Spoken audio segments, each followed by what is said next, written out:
Well, greetings and salutations, everybody. Welcome to the best damn movie-related show on the planet Earth, the John Campea Show, coming to you from right here on my YouTube channel. I'm, of course, your host, John Campea. It's an awesome honor and privilege, as it is every day, to have you, my international friends, gather around the virtual water cooler to talk about our favorite things in the world, movies and movie news and all that sorts of good stuff.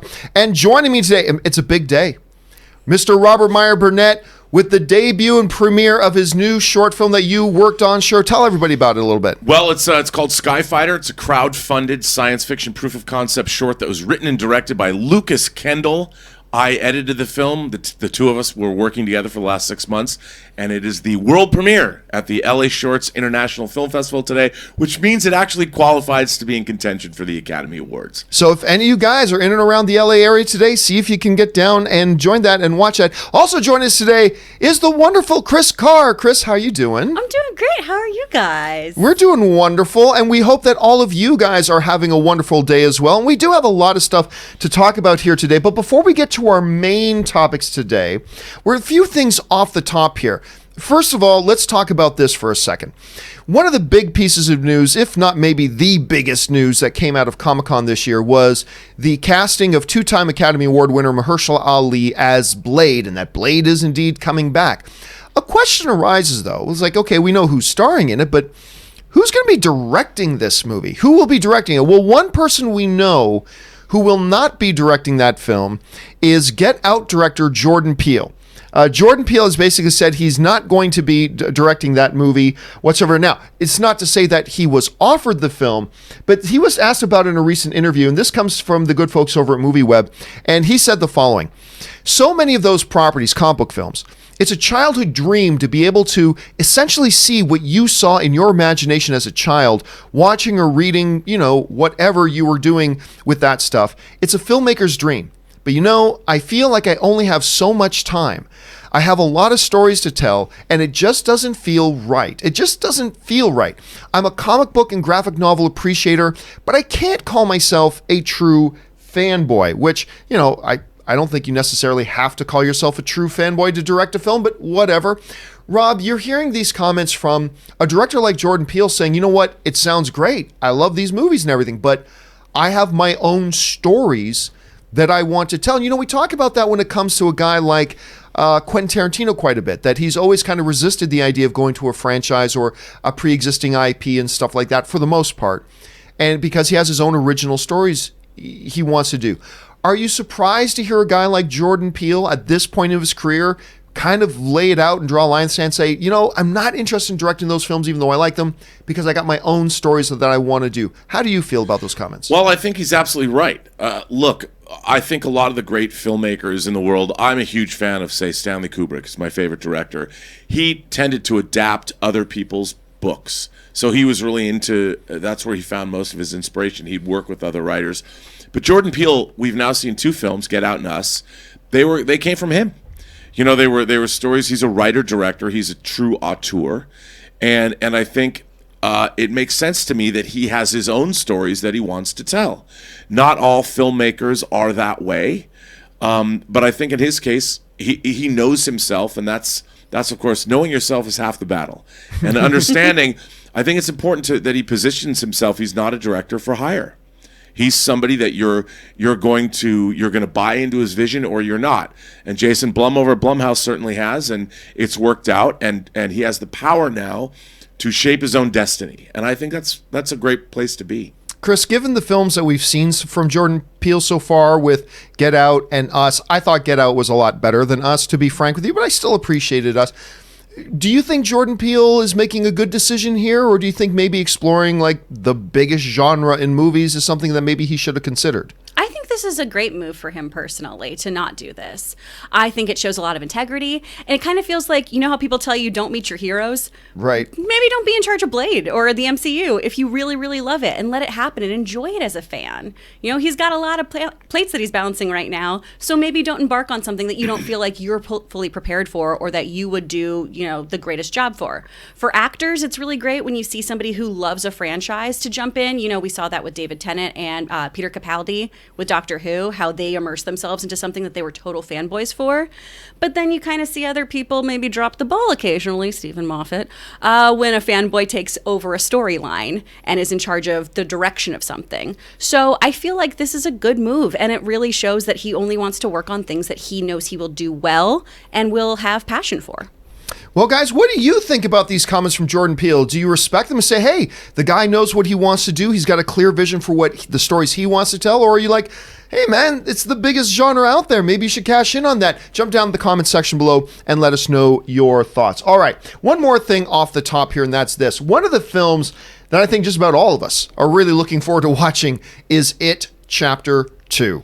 This thing looks bonkers. All the way back in April at CinemaCon, they showed Rob and I the first bit of footage from it, and everybody ate it up. There have now been 2 trailers. The most recent trailer, I'll tell you straight up, the most recent trailer for It Chapter 2 very well could be my favorite trailer to a horror movie ever.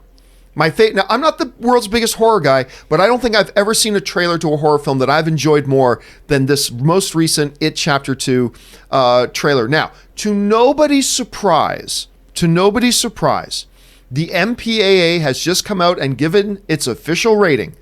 And for the 1% of you out there who put some money down on that would be a PG-13, you lost your money, because it is indeed going to be rated R. But what I'm curious about, and what caught my attention, was not so much that it's going to be rated R, but what it's being rated R for. From our friends over at Cinema Blend, they've quoted this from the MPAA. It Chapter 2 will be rated R for disturbing violence content and bloody images throughout. That word throughout is a big key to me. Bloody images throughout, pervasive language, and crude sexual material. Sign me up. Disturbing violent content, bloody images throughout, pervasive language, and crude sexual material. Is there anything they even remotely came close to leaving out there? I'm not sure. I think they covered all their bases there. Rob, look, let's be clear. We were expecting to see an R rating from It Chapter 2. That was pretty much a foregone conclusion, but it sounds like they're throwing everything in this thing. Are you surprised to hear about how much stuff is going to be in there, or do you think this is par for the course right now? Understand he's coming from Andy Muschietti. No, I think this is what I would call a horror movie. You know, sexual, bloody violence. I mean, not together necessarily, but language, gore, frights. Isn't that what we want in our horror films? I mean, it's it after all, and anyone who's read the book knows there's a lot of that. I think it's interesting that, as a matter of fact, that we don't get more.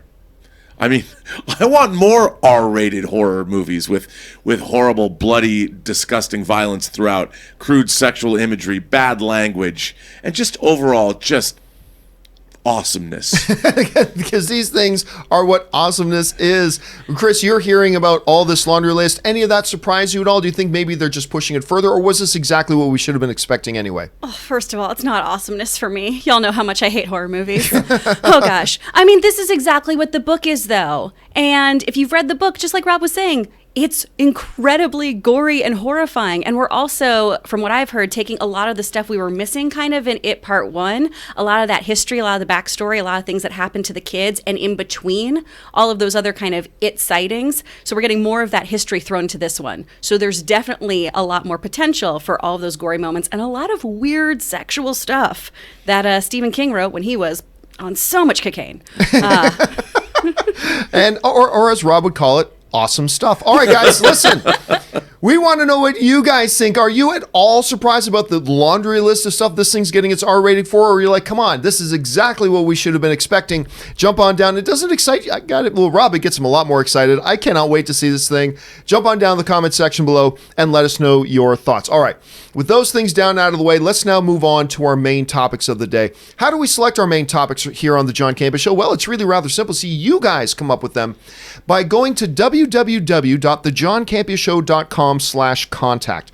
Once you get there, fill out the form with your topic or question, hit submit, and then maybe, just maybe, you might see your topic or question featured here on the John Campea Show. With that down, Kris, What is our first main topic today? First topic is coming from Hank Damon.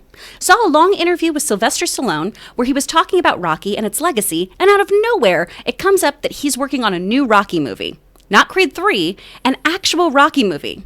Someone about him training a new young fighter, which we've seen before, but I don't care because I always want more Rocky. Did you hear about this, and what are your thoughts? John, do you need more Rocky?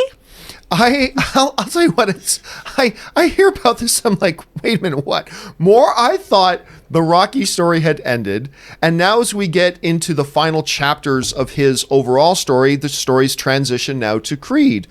But apparently he wants to do more. Now here's the specific details that this is coming from. This is a quote from Joe Blow, who's reporting on this, and they write, Stallone revealed in an interview he was doing that he is working on a new Rocky movie for the Winkler's production company and MGM, which co-own the franchise.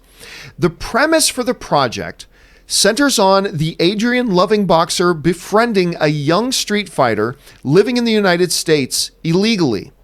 We're very high on it, said Winkler, who was quick to share that negotiations are already underway for Stallone to write and star in the feature. We're very anxious to make it.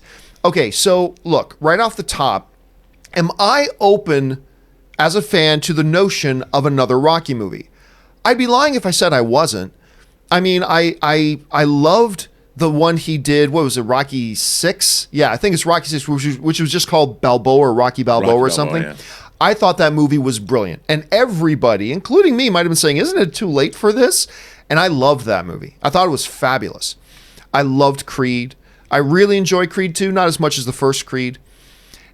My first reaction to this description, though, is a little bit along the lines, though, of, isn't this the story from Rocky 5?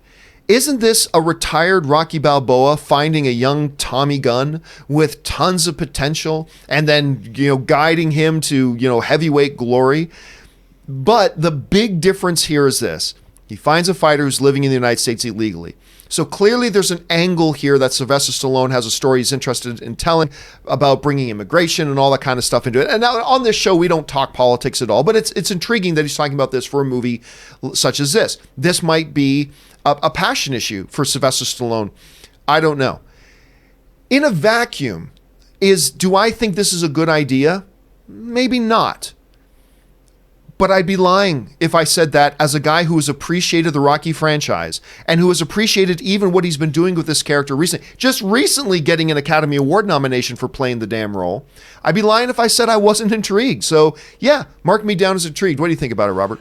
Look, as far as franchises go, the Rocky franchise has a pretty great track record. It does. Of delivering. I remember I love Rocky 2. I remember going into Rocky 3 opening weekend thinking, how good could this be? Well, we all know how good it was. It was awesome. I pity the man who tries to take what I got. I mean, talk about wildly entertaining. Rocky 4 with all its jingoism and all that. Ultimately, it was a Cold War story about we can all get along, even though it was mostly music video montages. Change. Yeah, I mean, so what I find interesting about this is obviously immigration is a hot button issue, but the whole idea of in my mind goes all the way back to Rocky 1, where basically Rocky Balboa was a guy living on the streets with a dream. Where are the people that we know that are in the news? Where are the dreamers now? And those are the immigrants that are coming to this. I see what you did there, by the way. Very clever. The dreamers are all the people coming. Look, immigration has always been a part of this country. Rocky came out of Italian neighborhoods. Italian immigrants have always been part of the Rocky franchise. To switch it over, I would assume that this young fighter's a Hispanic fighter, maybe came in illegally across the southern border or something. So you have something that's baked into the franchise. This idea of an immigrant community beginning with the Italian stallion, that Rocky finds somebody that he sees a kindred spirit in. Tommy Gunn was a different vibe. This could be a really interesting political film as well as a great Rocky movie that has something to say. And I think as we see with what's coming out with the new Last Blood, the new Rambo film, that's also dealing with drug cartels across the border. And I think Sylvester Stallone is sort of deep involved in this political world that he's found a way to tell interesting, great stories. I mean, Last Blood looks amazing. Yeah, I think if he's going to do the Last Blood of the Rocky movies, It could be good as long as he has something new to say. And it sounds like he does. And there's a little bit of Lion King circle of life that's gone on here with Rocky because we see him. But this is how I kind of see a potential for this. We saw him go from Rocky, particularly Balboa, into Creed, him now doing what Mickey did for him. Yeah. This could be an opportunity for now going into a new Rocky film where he goes from the fighter to now doing what Mickey did to kind of becoming Mickey. At this point in his career, he's now not just doing what Mickey did, like passing up, he's now becoming the Mickey character. Right. So, I mean, that could be an interesting thing as well. So there's a lot of possibilities here. Question is, guys, what do you think about this? Do you like the idea of another Rocky movie? Are you slapping your head going, my God, another one? When is he going to give this up? Are you thinking, no, there's possibilities with this? Jump down in the comment section below. Do you think he'll die, though, John?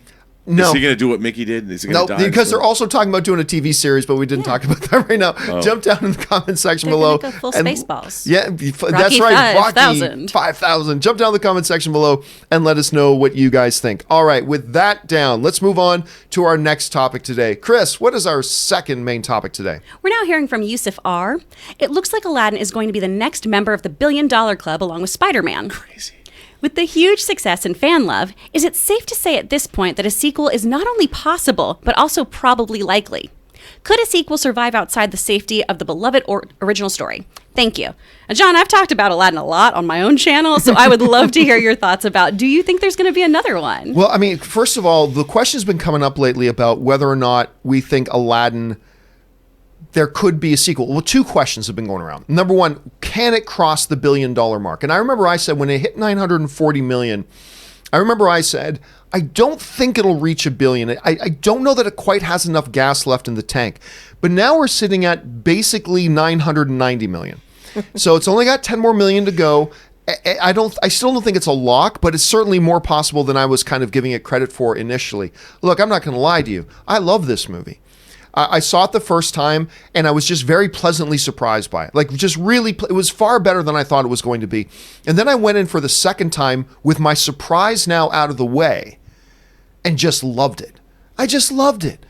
Again, is it as good as the near perfection of the original Robin Williams? No. Is Will Smith as good of a genie as Robin Williams was? No. But I'll tell you what, he's a hell of a genie. And he does the perfect balance. You've heard me say this before. He does this perfect balance of his own iteration of the genie, while every once in a while just peppering in homages to the great Robin Williams genie. And he does it in perfect balance. And he never tries to imitate Robin Williams, does his own thing. The story is charming. I love the characters. The things that were the same from the movie were great. The things that were new from the movie or different from the original movie were great. I just really had a very, very good time with this film. Not one of my all-time favorites, probably won't end up on my top film of the year, but again, I just thought far better than I thought it should be. If you had asked me a week after this movie opened, Rob, do I think this movie would get a sequel? What I was saying at the time was, well, the way this movie ends, because the ending of this movie, and I won't spoil anything, but for those of you who've seen it, you'll know what I'm talking about. The ending of this Aladdin has a slight but significant change from how this one ends compared to the way the animated one ends. And with the way and the difference that the way this movie ends, it does crack open the door for a potential sequel. But still at the time I would have said, but no, I don't think they will. $1 billion further down the road, you may have to revisit that. And I'll tell you what, if this, okay, look, let's say it doesn't make another dollar. And it ends at 990 million. It's basically $1 billion film. You know what? I got to say, I think I got to change my position on this. I think maybe there probably are conversations, especially with the fact that you got Will Smith attached. I'm starting to suspect that maybe we are going to see a sequel to this. And I'll tell you what, right now, I'm down for it. I'm totally down for it. Anyway, Rob, you're looking at all this, considering the audience reaction that was quite good, the critic reaction, which was rather mixed, but the financial success of it. Do you think at this point we could see another Aladdin movie? Yes. And here's the thing. There's all this deep cynicism about, Disney, scooping up all of the entertainment dollars people are paying for. And my feeling about this is, so what? Making movies, whether they're low-budget indie thrillers about, cross-dressing crack addicts in Tulsa for $1 million or $500,000, or you're making a remake of already one of the most successful animated films ever made. Both of those movies are equally difficult to make for various reasons. What they're supposed to do is entertain at the end of the day. This movie wildly entertained audiences.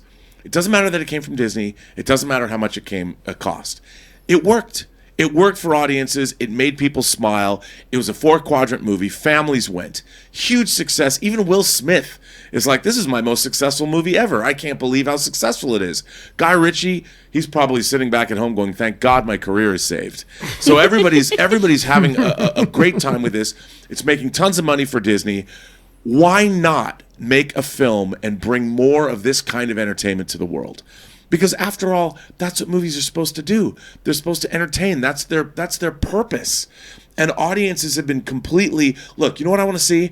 I want to see somebody unearth the lamp now. And I want to see Will Smith's genie pop out and you do some kind of a story in the present day. Yeah, but if you know the new movie, that's problematic. But I understand. I get all that. But, man, I've always wanted to see flying carpets in New York City. I want to see dudes battling. What was it, Enchanted? That sounds like a kind of a different take on Enchanted. Something like that. That's what I want. I want to see the sequel, and it's going to make $1 billion, and good on everybody involved. Kris, you saw this movie. Look, I think there are big fans of this property who may not want to see sequel because no, don't do another one. This one was good. But as a fan of this movie, would you want to see another one?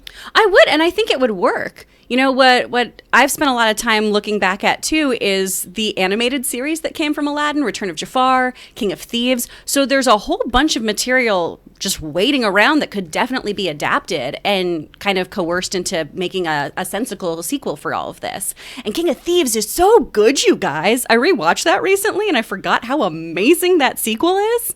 Not so much Jafar. Return of the Jafar, not so much. But King of Thieves, Daddy Aladdin, come on. So good, so great, really good story. So there's a lot of stuff they could do and a lot of villains they could even take from the original TV series that would really, really work on a cinematic scope. So I think it'd be a good idea. And they'd make more money. Come on. They'd make a lot of money. The question is, guys, what do you think about this? First, did you even see the new Aladdin? If so, what do you think about it? But do you think it is really possible, not about whether you'd want to see it, but do you think it's possible at this point that the folks over at Disney may go, you know what, let's crank a sequel out to this one because people seem to love it? Jump down in the comments section below and let us know what you think. All right, guys, let's now move on to our third main topic today. Kris, what is our third main topic today? Third topic's from Austin. Deadline released an article this week about Emma Watts, Fox's film division head, staying with Disney. Buried in the article was the quote, "Sources familiar with what's going on there tell me that while Watts had to give up the Marvel properties that included Deadpool to Kevin Feige, Feige is Marvel Studios, not Fox. So will Deadpool end up being in the MCU? John, do you think he will?" So this started, I'll tell you, every once in a while something happens where on all my social media, I just start getting floods of messages. And I started getting floods of messages about this yesterday. Yeah, there is an article where in that article, there is a line, I believe in the third paragraph, referring to, as they mentioned in the message, that, part of Fox merging in with Emma Watts meant losing the Marvel properties, and they mentioned Deadpool specifically, going back over to Kevin Feige. Clearly, that also includes the major ones, Fantastic Four, X-Men, things like that, which we all already knew. So does this actually mean that Deadpool is not, as a matter of fact, going to be in the Fox universe, but rather will be over in the MCU? Because after all, the article says Deadpool, right? Okay, there's something we need, before we get to answering that question, there's something very important we need to keep in mind. At CinemaCon, Alan Horn, the head guy of all movie production when it comes to Disney, he's the guy, everybody at Pixar, Marvel, Lucasfilm, Disney Film, they all answer to Alan Horn. And Alan Horn only answers to Bob Iger. So Alan Horn comes out on stage and he talked about Deadpool. He mentioned Deadpool several times. He even brought up like a social media message from Ryan Reynolds, and he put that up on the screen. Part of that presentation, he laid out the upcoming, Disney properties, never mentioned Deadpool.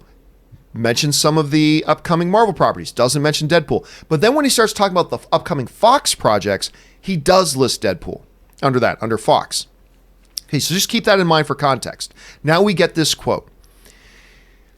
To me, you would think that a big reversal on a massive, huge property like Deadpool was now going to officially be in the MCU. That's not line 4 on paragraph 3 of a different story. That's a headline story. That's a story. You run that as a story, clearly.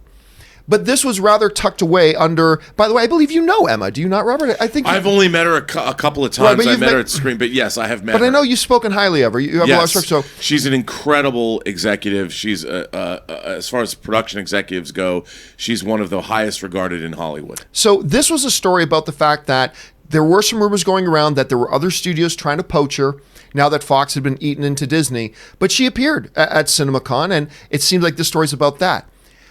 Keep this in mind. We have actually talked on this show several times, Robert, over the past just 6 months about these oddly placed lines that were buried in a story about something else that just ultimately turned out to really be nothing. Do you remember also coming out of this trade, there was a story about the current state of the DCEU, and down buried in like paragraph 8, there was a line including Ben Affleck, who will be reprising Batman later on. And everybody was like, wait a minute, what? Ben Affleck is still Batman? It says right there. It says Batman is still Ben Affleck. And clearly that was just, a small research error. That was just, temporary brain freeze. Clearly it wasn't true. And we've done several topics, Rob, over the past several months about that. Something seemingly major being buried in a story somewhere else, turns out it was just much ado about nothing. I kind of believe that that's what we're dealing with here. Now, look, don't get me wrong. If Deadline came out and said, headline, we have exclusively learned that Deadpool is in fact going to be in the MCU. Well, that's different. That's a horse of a different color. Then you're talking about that. But for this to be a throwaway line buried in a subparagraph of a different story altogether, including, by the way, the line is the Marvel properties. Like, it was throwing in Deadpool with all those things. I think this is something we don't pay attention to, honestly, because if we were reading a story about how Disneyland was going to be renovating their bathrooms, and on paragraph 9, it mentioned Disney also owns Star Wars, which George Lucas will come back to direct episode 10, blah, blah, blah. Would we actually believe that George Lucas is coming back to direct episode 10? No, but clearly we would all run headlines about this. So I'm leaning right now towards, well, not an impossibility, Rob. Not an impossibility. I'm just going to discard this because I think this is just one of those other situations like the Ben Affleck line in one of their other stories. That's how I see it right now. Do you think there's more weight to this though, Rob? The way you look at this, how do you see it? No, I think you're absolutely right. What happens in the fan community is we don't quite get that the rest of the world doesn't see our fandom or fan things that are that we're interested in the same way. So when they're talking about the Marvel properties, in their minds, they're not getting into, they don't know the difference between Deadpool, the Fantastic Four, or the X-Men. Right. They're just all lumped under one umbrella. And the fact that Emma Watts oversaw the production of Deadpool 1 and Deadpool 2, it makes sense that she's very familiar with how those things go. And the reporters, Deadpool is a Marvel property. The reporters are not going in going, oh, right, Deadpool's kind of its own thing. It didn't really exist within the... So they don't get the nuances that we as fans are hanging on. So I wouldn't put a lot of credence in this. I think we're going to see Deadpool still, if they make a Deadpool 3 or an X-Force, it's going to come out as a Fox film. Now, that's not to say that Deadpool can't one day be in the MCU because they have the rights to do it. But that's a $750 million plus franchise.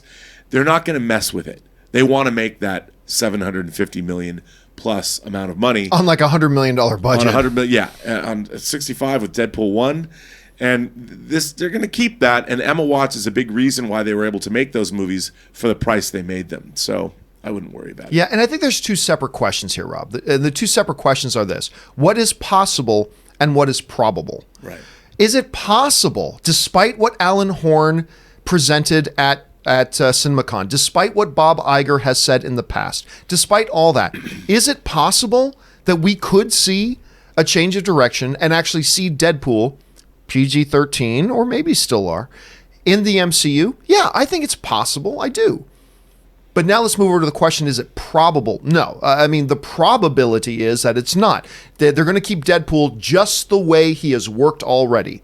Under Fox, separate from the MCU. He's worked great there. Alan Horn's affirmed that. Bob Iger's affirmed that. Possible? Yes. Probable? No. And I don't think this story kind of changes our minds one way or the other about it. You know, John, also, there's an earnestness and a purity, if this makes any sense, to the MCU.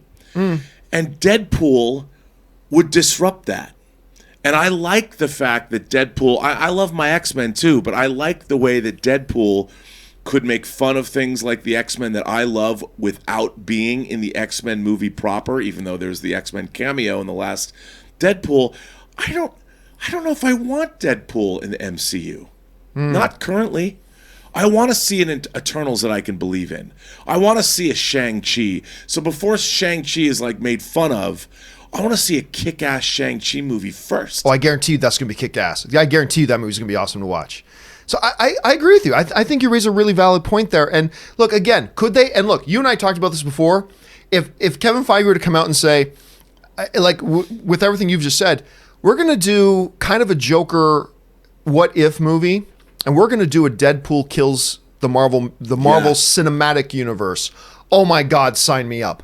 Completely. Like, you want to do that? Sign me up. Otherwise, I agree with you. I think you don't mess with the formula that's worked, and I don't think this story changes that. Question is, guys, you've probably seen that quote floating around. Do you think there's more weight to it than we think there is? Jump on down to the comment section below and let us know what you think. Okay. With that down, let's now move on to our fourth main topic today. Kris, what is our fourth main topic today? We're now hearing from Mitch Caulfield. Just saw something on comic book news about J.J. Abrams has signed on for Superman and Green Lantern movies. As I love both characters and the background origins and stories that could be told, I'm not sure how true this is. I know you always say follow and check the source. I'm not sure how reliable this source is. What are your thoughts? Do you think this is a reliable source, John? Well, I think one of the first things we got to do to point out, because I did have a bunch of other people writing to me about this last night, and a bunch of them got the source wrong. They're saying it's from Comic Book News. Comic Book News is actually a different thing. This is from a source called Cosmic Book News, which frankly is infamously wrong a lot. However, they also have been right a few times. They're wrong more times than they're right, but whatever. It's a possibility. So what happened is this other night, it's not Comic Book News, it's Cosmic Book News that wrote that they have learned exclusively that J.J. Abrams is going to be developing and directing a Superman movie and a Green Lantern movie for the DCEU. I don't believe it. I don't believe the story, mostly because of the source that this is coming from. However, there's not thinking something's going to happen, and then there's being 100% certainty it's not going to happen. And I'll tell you what, I am not 100% certain that this isn't true. Like, if I had to put $5 on it, I would put $5 on that I don't think this is accurate and I don't think this is true. Would I put $100 on that? No. And the reason I would not put $100 on that is because this story, while it may or may not be true, there is some auxiliary facts that do, at least contextually, support the possibility of the accuracy of the story. Let's take a couple things into consideration here. We know that just recently, J.J. Abrams signed a massive deal with Warner Brothers. That's a fact. Warner Brothers is, of course, in charge, and they own DC. They're the ones who do the movies, all that kind of stuff. So does that tell us that he's definitely doing a Superman movie? No. But it is a contextual and circumstantial piece of evidence that at least makes you go, huh. Also, let's not forget that at one point in time, J.J. Abrams was going to direct a Superman movie. I believe it was called Flyby, Superman Flyby, I think was the name of it. At one point, J.J. Abrams himself was going to be directing a Superman movie. Does that mean automatically that J.J. Abrams is going to be directing a new Superman movie? No, not at all. But that, plus the WB deal, makes you at least raise your eyebrow a bit. on top of that, everybody knows J.J. Abrams is a big fan of comic book material. Does that mean he's automatically going to do this? No, but it is another thing to keep in mind. And another thing I would throw in there as a part of our circumstantial evidence is the fact that J.J. Abrams is a bit of a franchise resurrector. You know, they wanted to relaunch Star Wars. They went to J.J. Abrams, made $2 billion. They wanted to try to resurrect Star Trek, highest grossing Star Trek films of all time. Now, whether you like the new Star Wars or like the new Star Trek, that's all relevant. Fact is, he's been able to step into older franchise, generate some success. I don't think this story is true. All I am suggesting is, when you look at the circumstantial evidence around it, you would be forgiven to believe that maybe there's validity to the story. I'm not one of them. Let me just be clear. I don't believe right now. I don't have any insider sources here telling me it's not true. I'm just saying, as a fan looking at this, I don't believe this is true. However, I believe there's enough stuff there that if you're somebody who does believe in its authenticity, I can't call you crazy for believing it because of all those other circumstantial things. Rob, you're hearing about this. What do you think the chances are that we could actually see J.J. Abrams do a Superman movie? And beyond that, is this something you'd like to see? Well, first of all, remember, there was this story that broke a couple weeks ago. Actually, it was Chris McQuarrie talking on Twitter about how he had pitched a Superman Green Lantern Corps kind of a combo franchise property. Somehow it was all going to work together, where he was going to do Superman and Green Lantern and they would work in tandem somehow. So that was that's how it got in the zeitgeist, the Superman Green Lantern thing together. So studios, look, Warner Brothers has sat on material for years until they've developed it or made it. And these ideas are out there. And I think for sure J.J. Abrams had this in mind. What he's been looking for is a franchise that he can control. If he can get in there and make more of, now they're making standalone superhero movies. If he could take Green Lantern and Superman and build it up the way he wants to, control the marketing, all those things, he would finally be able to get, if he could convince Warner Brothers, what he's been looking for with Star Trek and Star Wars. He wanted to control more of those franchises, including the marketing and the merchandising, and getting all the cheddar from all of the ancillary markets, make those animated shows, make those video games. And I think they're thinking in terms of the big picture. So it wouldn't surprise me if either, because obviously Superman is a cosmic character from Krypton, right? And the Green Lantern Corps, which I dearly love, are cosmic creations from all over the galaxy. And you have, of course, the Guardians of Oa. I think that there's a lot there that would appeal to J.J. Abrams and probably is in his wheelhouse. And it wouldn't surprise me. What a great way to announce his first project than to make it Superman. I mean, that's him planting his flag on the moon, essentially. Here I am. I'm going big. So why not? Kris, I mean, you're hearing about this, understanding where the news is coming from, looking at the other stuff surrounding it. Do you think it's possible that this could be true, that we could be seeing JJ do a Superman and a Green Lantern? Do you think it's possible? I think this is a great assumption. I think people have taken a lot of different cute little context clues and gone, this could be a thing. I don't think this is a reliable source. I don't view it as an exclusive. I think it'd be really, really great if it happened. I really like JJ's work. And Superman with lens flares, what could be more natural? Be fun. And just, again, to be clear with you guys, while I'm saying that this is a source that's often wrong, they have been right before, too. So keep that in mind, circumstance stuff. You know what? I'm also curious to know what you guys think about. So we're going to make this today's question of the day. And the question of the day is this. Understanding where it's coming from, but also all of the other context around it, do you guys think that this J.J. Abrams doing Superman story could have some legitimacy to it? We go over it. Now, I put up this poll just before the show started. Right now, about 1,000 of you guys have responded. And the question is simple. Do you think this could be true? 38% of you are saying, yes, this is true. I believe that J.J. Abrams is going to be directing a Superman movie. And right now, 62% of you are saying, nope, fake news, not going to happen. What do you guys think? Head on over to my Twitter account right now. You can see my Twitter handle right here. I'm going to keep this up for the rest of the day. Register your vote. Let people know, do you think this is actually going to happen or not? All right. With that down and out of the way, let's now move on to our final topic of the day. Kris, what is our final topic of the day? Final topic is from Abigail Russell. I just read about Scarlett Johansson talking about the future of the Marvel Cinematic Universe, and she said something that has a few people upset. She said, quote, "The future is female for Marvel." I've already seen people outraged over her statement.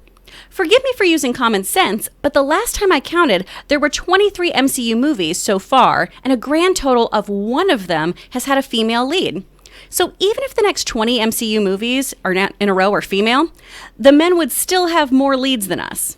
So why are people complaining? Rob, why do you think people are complaining, and do you think they're justified in complaining?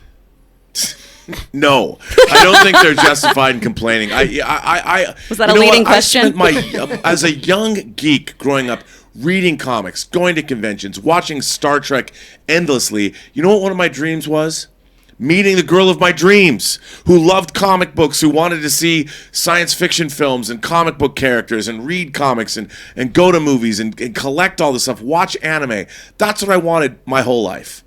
And I see that if they bring more female characters into the MCU, it's going to help a young me achieve his dreams. I do not understand why people would not want more women into the MCU. First of all, there's a lot of great female characters. Captain Marvel and Black Widow and Valkyrie are not the only ones. Bring on the She-Hulk movie. Hell, I want a Dazzler movie. I mean, I want to see more women. I want to see more characters, more female characters. A Natalie Portman Thor? Who doesn't want to see that? It's not like it's going to supplant Chris Hemsworth. And the fact that he didn't leave the MCU, I want him to stick around. So if Natalie Portman can carry the weight, great. She's been in the comics. I mean, Jane became Thor. We're going to get more Scarlet Witch teaming up with Doctor Strange. Bring that on, as John Shep would say. Bring that on, son. I want to see that. Why is anybody mad? I think when Scarlett Johansson was saying that, I think it was more of a catchphrase thing. I think she was saying the future is female because she's starring in their second female-led superheroine movie. And why wouldn't she say that? The next movie coming out is her, front and center. You know, she's got a lot wrapped up into this film, and of course she's going to say that. I hope Black Widow kicks ass. I want it to make $1 billion. I love Scarlett Johansson. Come on, son. Yeah, I'm at a loss as to understand why anybody would have a problem with it. I don't understand why anybody would have a problem with it. You know, I often will get into these debates. People will try to debate me all the time. And they'll say, you know, oh, there's an agenda now to, I mean, look, there have been agendas in Hollywood, but mostly it's been agendas of exclusion. We're going to keep certain people out. That movies are meant for one person demographically alone. And we're seeing these agendas being torn down. And unfortunately, there are some people, not the majority of people, but there are some people that do not want those old agendas torn down. And I've just never understood. Look, if you're somebody who claims, I don't care if a role's male or female, well, then you shouldn't care that a couple of upcoming movies are going to be female. And if you do care and have a problem with it, I got to ask why you have a problem with it. Look, even if we look at the upcoming slate, right? We had 10 projects listed, right? 5 of them are still led by men. Loki is still male lead. Although we're going to be introduced to Hawkeye's daughter rising up, it's still Jeremy Renner's lead, right? We got Doctor Strange, still a male lead. We got Shang-Chi, still a male lead. We still got The Falcon and Winter Soldier, still a male lead. So everybody, you know, I know you've got that wedgie rung up real tight up your ass right now. Take a breath and loosen it up for a minute, okay? Just take a breath. And you know, the person who writes this in raises a great point. Out of the 23 MCU films we've had so far, there's only been one. One out of 23. That is a massive mathematical discrepancy. That's huge. So if you're not going to say, and I bring this up all the time and I've yet to hear a decent argument that refutes it. If you're not going to say that they have clearly been ignoring women getting leads and keeping them out, and there's been a clear agenda to only have male leads in their films, if you're not going to say that, which I don't say either, by the way, but if you're not going to say that about the previous 23 movies, then you can't possibly have any logical ground to stand on to suggest, oh, out of the next 10, 5 of them are going to be female-led? That's outrageous! Oh, shut the fuck up. It's not outrageous. Now, let's be clear. These female-led movies may suck. They very well could. And if they'll suck because they're bad movies. They're not going to suck because they're led by females. Just like when a male-led superhero movie sucks, it didn't suck because it had a male lead. It sucked because it sucked. And you know, by the way, Rob, you ask, who's not thrilled about a Natalie Portman Thor? Me, by the way. Did I want a Black Widow movie? No, I've always kind of had Hawkeye and Black Widow kind of on the same wavelength for me, and I've never really been interested in either a Hawkeye or Black Widow. So, by the way, I'm not sitting here jumping up and down going, I'm thrilled about all of these. I'm not. But I'm certainly not disinterested because they're women. And that's the difference. And right now, when you look at it, the next 10 films, it's going to be split evenly anyway. So what? I don't understand what the problem here is, Rob. What's the problem? First of all, we live in a world now where we delightfully make jokes about Captain America's ass being America's ass. I, as a dude, I'm like, that is America's ass. Well, you know what I hope? I hope next year I can point to Scarlett Johansson and go, that's the Soviet Union's ass. Because she, of course, is a Soviet-trained assassin. And I hope I don't get pilloried for it. Because a year of talking about Captain America's ass, it's good. I admit it. I've got Captain America's ass on the brain. But I look forward to the day when Scarlett Johansson on her one sheet changes my mind. Anyway, Kris, you're hearing about this news, about all kinds of stuff. Do you understand any of the logic behind people having a problem with them allowing women to have more of the lead roles? I mean, I don't understand it, but I'm not new to it.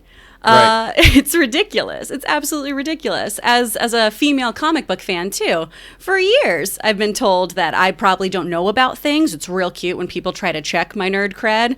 Like, that's something that you should measure anyway. Can't we all just enjoy things and teach each other stuff? That'd be fun. But the fact that people are getting up in arms, and I don't think it's a lot of people. I really think it's a very loud minority. I agree. Yeah. And I don't think a lot of people are actually upset about this. But those who are up in arms about it, really just look at why you're upset about this. Why are you mad about this? What is intimidating or taking something away from you by giving some female supers a little slice of that pie?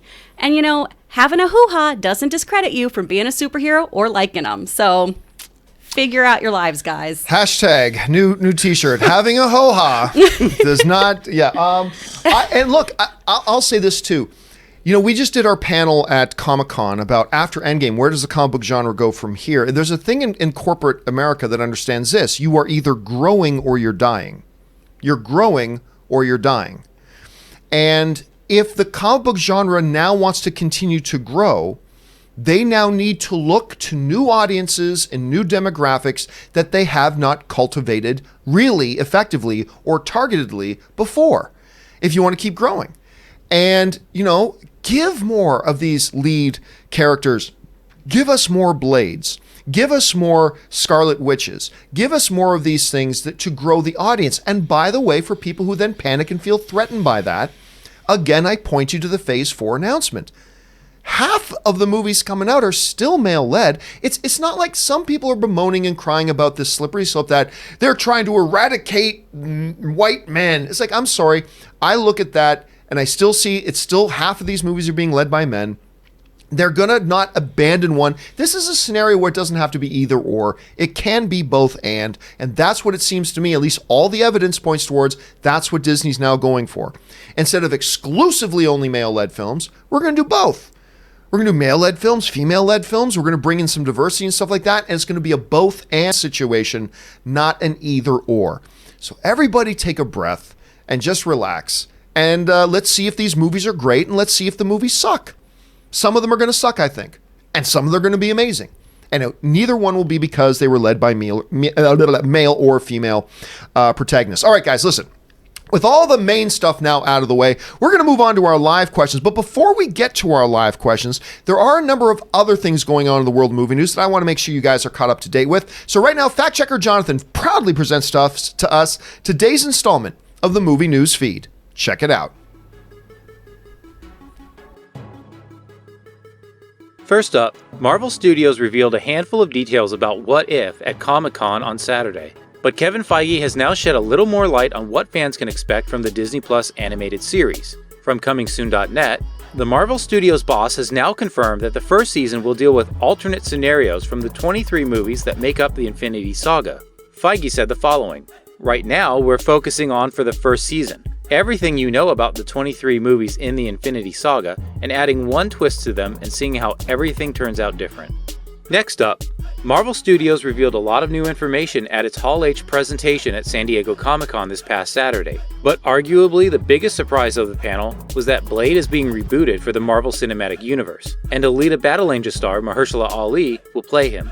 From Cinema Blend, although Wesley Snipes campaigned for years to reprise Blade, the actor has now publicly said that he's okay with Marvel deciding to recast the character and is fully supporting Mahershala Ali taking over the role. The actor's statement reads as follows.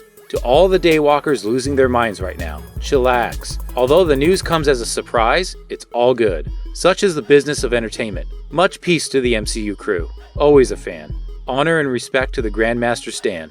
Congratulations and salam to Mahershala Ali, a beautiful and talented artist whose expression I look forward to experiencing for many years to come. That said, don't expect to see Blade hit theaters right away. Marvel's Phase 4 is only lasting 2 years, so Blade will be saved for Phase 5.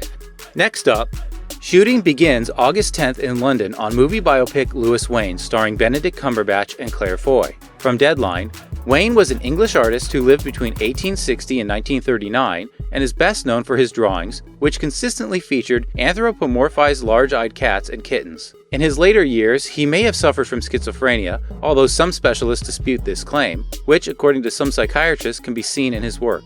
Amazon will release the film in the US. Next up, more news out of the Marvel Studios Comic-Con panel.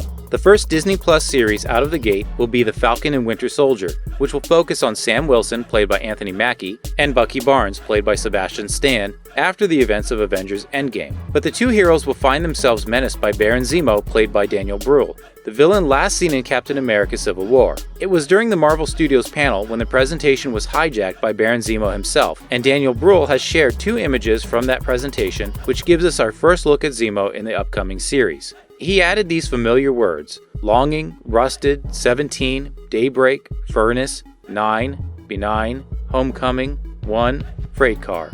Zemo is getting ready. And finally, James Cameron is heading back underwater in Mission Ocean X, a series for National Geographic that will follow a groundbreaking ocean exploration mission. From Variety, the Titanic and the Abyss director is no stranger to the deep, having dived down in the Mariana Trench in a submarine in 2012, among other aquatic missions. Mission Ocean X will follow the maiden voyage of the Elusia II, a next-generation exploration ship belonging to underwater exploration organization Ocean X. Cameron said in an exclusive interview with Variety that he is pushing the team to take a different approach from regular blue-chip natural history series by getting under the skin of the people and the mission. Cameron said the approach to filming Mission Ocean X was inspired by Jacques Cousteau, a pioneer of underwater filmmaking. Along with his team, he has helped to develop some of the filming tech that will be used, which includes cutting-edge remote cameras, low-light cameras, and critter cams. Cameron's hope is to inspire a new generation of underwater explorers.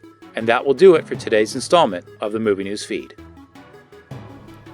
And now you are all caught up to date on everything going on in the world of entertainment. Special thanks again to fact checker Jonathan for putting that together for us. All right, with that down, guys, let's now go on and start taking some of your live questions. And the first live question we're going to start with comes to us from JW Bassman 22W0001 writes, "What's your favorite lightsaber design? Do you have an address for fan gifts?" No, I don't have an address for fan gifts, but thank you for asking. I appreciate that. My favorite, I don't really care. I've been asked that once before. And honestly, I don't really care.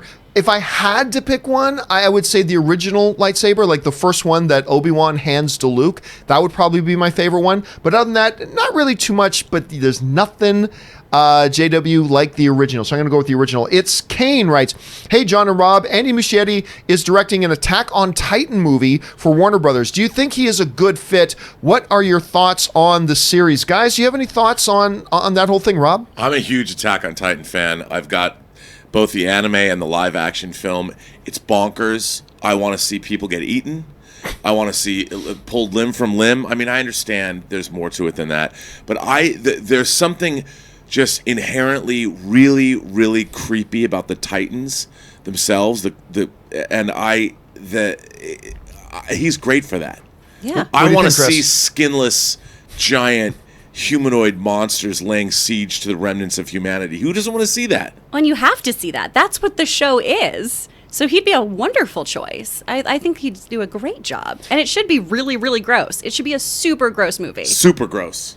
All right, let's move on here. Super gross it is. Next one comes, that's the only thing they didn't put on the It Chapter 2 MPA rating. Super gross. Ryan Lohner writes, it's my 35th birthday. Happy birthday, Ryan. I posted a slideshow of 70 famous people in the July 24th club. Just search my name if you're interested. Well, seriously, Ryan, have a happy birthday, man. I hope you had a great year, and here's a raising of the glass to you having a terrific, wonderful 36th year in front of you, and I hope you have a marvelous day, dude. So happy birthday, man. All right, where are we at here? War Machine Rocks, that was a joke from yesterday. War Machine Rocks writes, a better movie, Dark Knight Rises or Age of Ultron? Oh, that's easy, Dark Knight Rises. I liked, oh, wait a minute a second. I said, for some reason, I had X-Men Apocalypse in my head as I was reading through that. I have no idea why. I actually think Age of Ultron is a better movie than Dark Knight Rises. Now, I have grown in my appreciation for Age of Ultron. The more I watch it, the more I appreciate it. But that should not be taken as me saying I dislike Dark Knight Rises. I like Dark Knight Rises. Now, if you're going to ask me what's better, Age of Ultron or The Dark Knight, clearly Dark Knight. But I did think Dark Knight Rises was a significant step down from the brilliance of the Dark Knight. But I still like it. I do. But I think I've come to appreciate Ultron a little bit more than Dark Knight Rises. Rob, what about you? You know, I think Dark Knight Rises has too many plot holes, things that I go, huh. Whereas Age of Ultron just keeps aging better like fine wine. Although I have to say, I did watch Dark Knight Rises recently, and I was struck by how long they took with the character development in the film. I think I like both movies because of the character development in those movies. And I just think Age of Ultron hangs together a bit better than Dark Knight Rises does. Chris, you got a preference between the two? I agree with Ultron, especially when you look at it in the greater MCU. That it just makes so much more sense, and Rises is kind of a little bit of a stinker. All right, not a total one, but little. Next up, Ricardo Gonzalez just sends in a super chat. Thank you so much, Ricardo. Canada Rocks writes, the Picard trailer was really good, but the poster is even better. Have you seen it? I have seen the poster, and it's great. I've loved. First of all, down at Comic-Con, guys, one of the buildings right down there by the convention center had this giant, like, it wasn't a banner, but it's like a banner. So it was like skinned on to the entire side of this giant hotel that looked awesome. I just love everything I see. Did you see that, Rob? Oh, yeah. Oh my God, it looks so good. I really want the Picard series to be great. Please be great. Yeah, the trailers so far look good. Did you see that? Because I know you were down there for the day, Chris. Did you see it? I didn't. I've just watched the trailer over and over again since I've gotten home. My day at Comic-Con, though, was such a wash, you guys. We went to go to one industry party. We were late because of traffic, and so then I just went and ate food and looked at cosplays. Never a bad thing to do in San Diego, though. It was super fun, but my passes. That's one of the things I love most about going to Comic-Con is just the food right down there. I really do like the food. Okay, let's see here. Andres Martinez writes, worst Tom Hanks movie. It's actually going to be the same one that I think might be my least favorite Steven Spielberg movie, The Terminal. So I'm going to go, although I know a lot of people who love The Terminal, to me that's Steven Spielberg's Bad Day at the Office, so I'm going to go The Terminal. I even like Joe versus Volcano more than I do that one. Rob, what would you say is your least favorite Tom Hanks film? You know, The Money Pit. I got a kick out of it because but I see where you're going. Yeah, I don't think, but there's some of it I like. I just find the whole premise annoying more than anything. But you know what? To be honest, I haven't seen it in a long time, and I think even a bad Tom Hanks movie is better than 90% of the other people's movies. Wasn't that Shelley Long that was in that with him? Yeah. And I love Shelley Long, but her best role is Night Shift. Oh, Night Shift is great. Ron Howard. I mean, Night Shift's one of my favorite movies. She was also pretty good in with her recurring role in Modern Family when she was still in it. Anyway, Chris, do you have a least favorite Tom Hanks film? The Polar Express. Oh, yeah. Yeah. That's a good one, too. I didn't even think about that one. All right, Orange Hand writes, or sorry, not Orange Hand, Echo Base, thoughts on the Andy Signore situation. I answered the same question yesterday, Echo Base, and I'll say it again today. This show is about movies, movie news, entertainment, stuff like that. My show is not a place to talk about other YouTubers or the drama going on with them. That's not me. When the Andy Signore situation first came up, I said I have no comment on it because it has nothing to do with me. And now I still have no comment on it because it has nothing to do with me. That's not what my show's for. I appreciate you asking. I do. But this isn't the type of stuff that we like to talk about here on the show, so that's not what we're going to do. So I appreciate you asking, though. Orange Hand writes, Favorite actor with same name, different spellings accepted.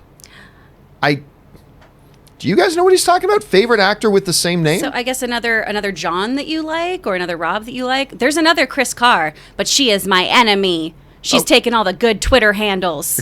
Oh, that's right. She's a lovely woman, but give me my social media handles. Yeah, I'm kind of lucky with my name. Whether it's been websites, whatever social media, John Campea is always available. Basically, Campea is always available. That's why I've been really lucky that way. Favorite actor with same name if it's the name John? I don't know. I haven't thought. Rob, do you got a favorite Rob actor? Robert Redford, but we spell it the same way. And if you know, sometimes people spell Bob backwards.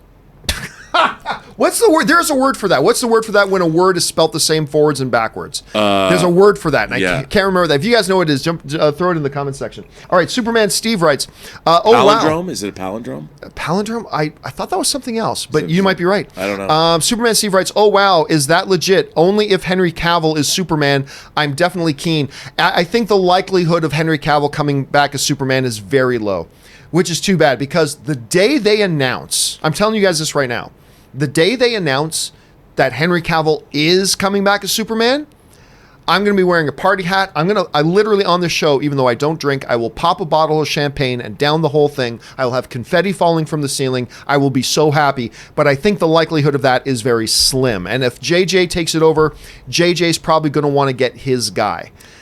He's probably going, but he did look at Henry Cavill at one point, I think. Bruh, in that Witcher trailer, does Henry Cavill define beefcake or what? He's jacked. Bring that Kryptonian dude on. That's what I say. He's too clean.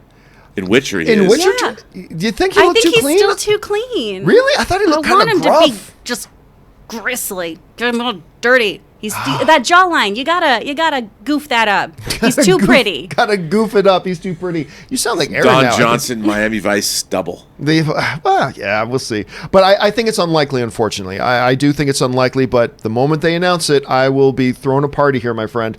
All right. KW Garrett 83 writes, what is Chris's secret to her perpetual happiness? Does she drink a magical elixir every day, or am I wrong and she just turns into a Hulk off camera? Well, it's kind of funny. I think it's just being around me. I think that's gotta be it, right? When I Rob, leave, can you give testimony to that? I think she has a happy soul. I think she does, I think too. I haven't known her for very long, but to be in a room with her is to feel delight. you guys, that's really sweet. I remember when I first interviewed Kris and I sat down and talked with her. I remember I went out because Ray was there with me, Ray who does the graphics.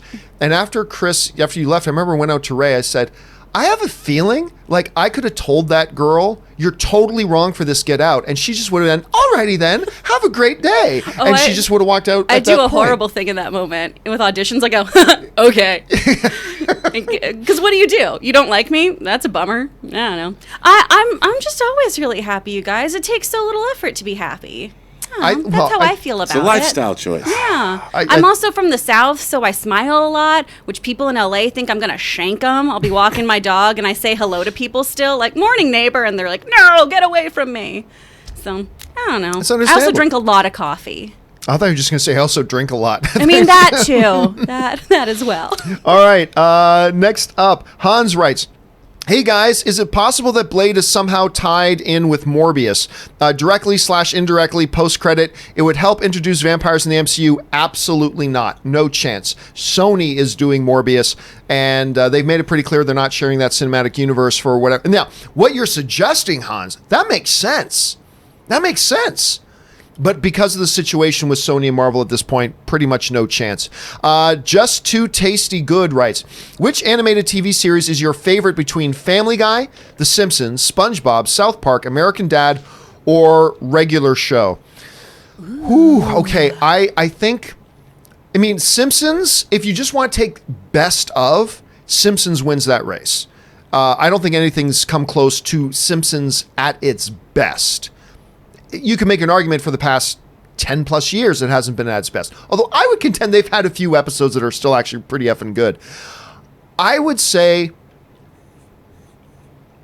Family Guy. I just think while it is also hit and miss like South Park and stuff like that, I think it's got a little bit more consistency in being good. So I'm going to go Family Guy on that. Kris, which one would you say is your favorite out of those? Of those, I really like Regular Show, but I'd have to say American Dad, I think, is just really well written. And sure, there are misfires a lot, but that is a show that is so quotable and so funny.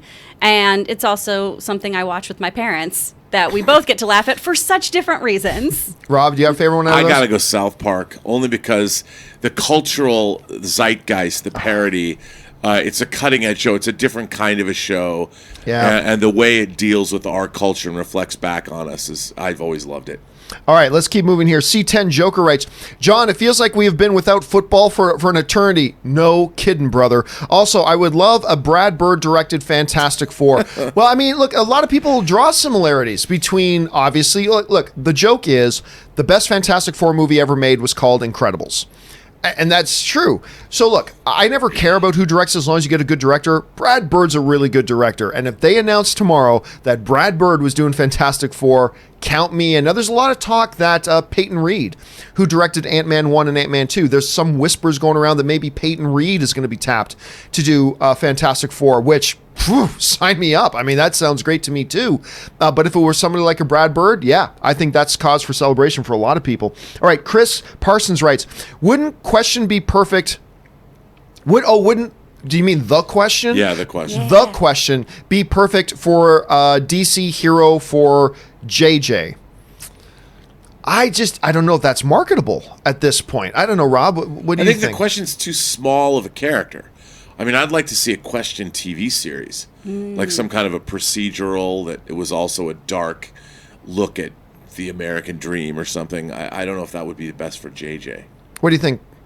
I'm not sure. I'd love to see something from The Question, but I think it needs to be a kind of pulpy noir thing that I haven't seen JJ really do. Maybe from back in Alias, but I don't know. Yeah.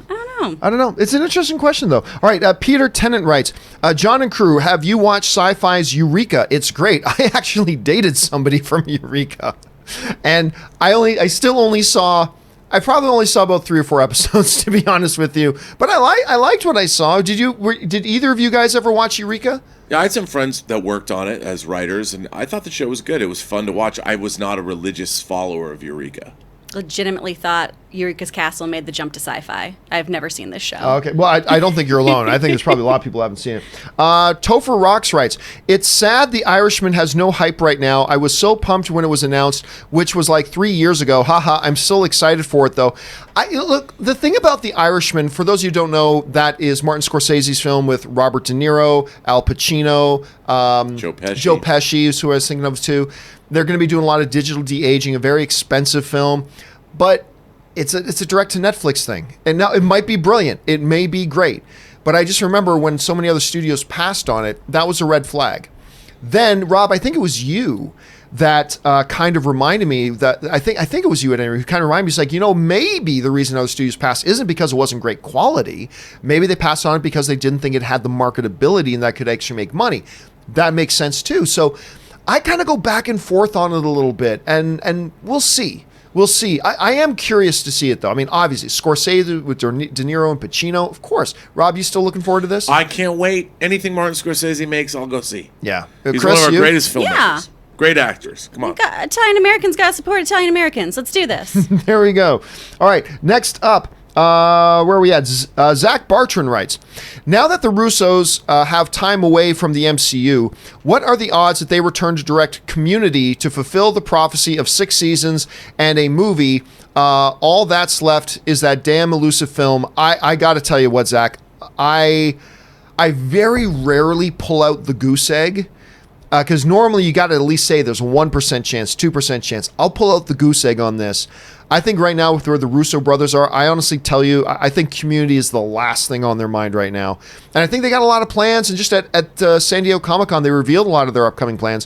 One of which... Battle of the Planets, Battle of the Planets, man. Come on. That one. I kid you not. Me and my neighborhood friends, we used to play G-Force, which is also known as Battle of the Planets. We used to play G-Force all the time.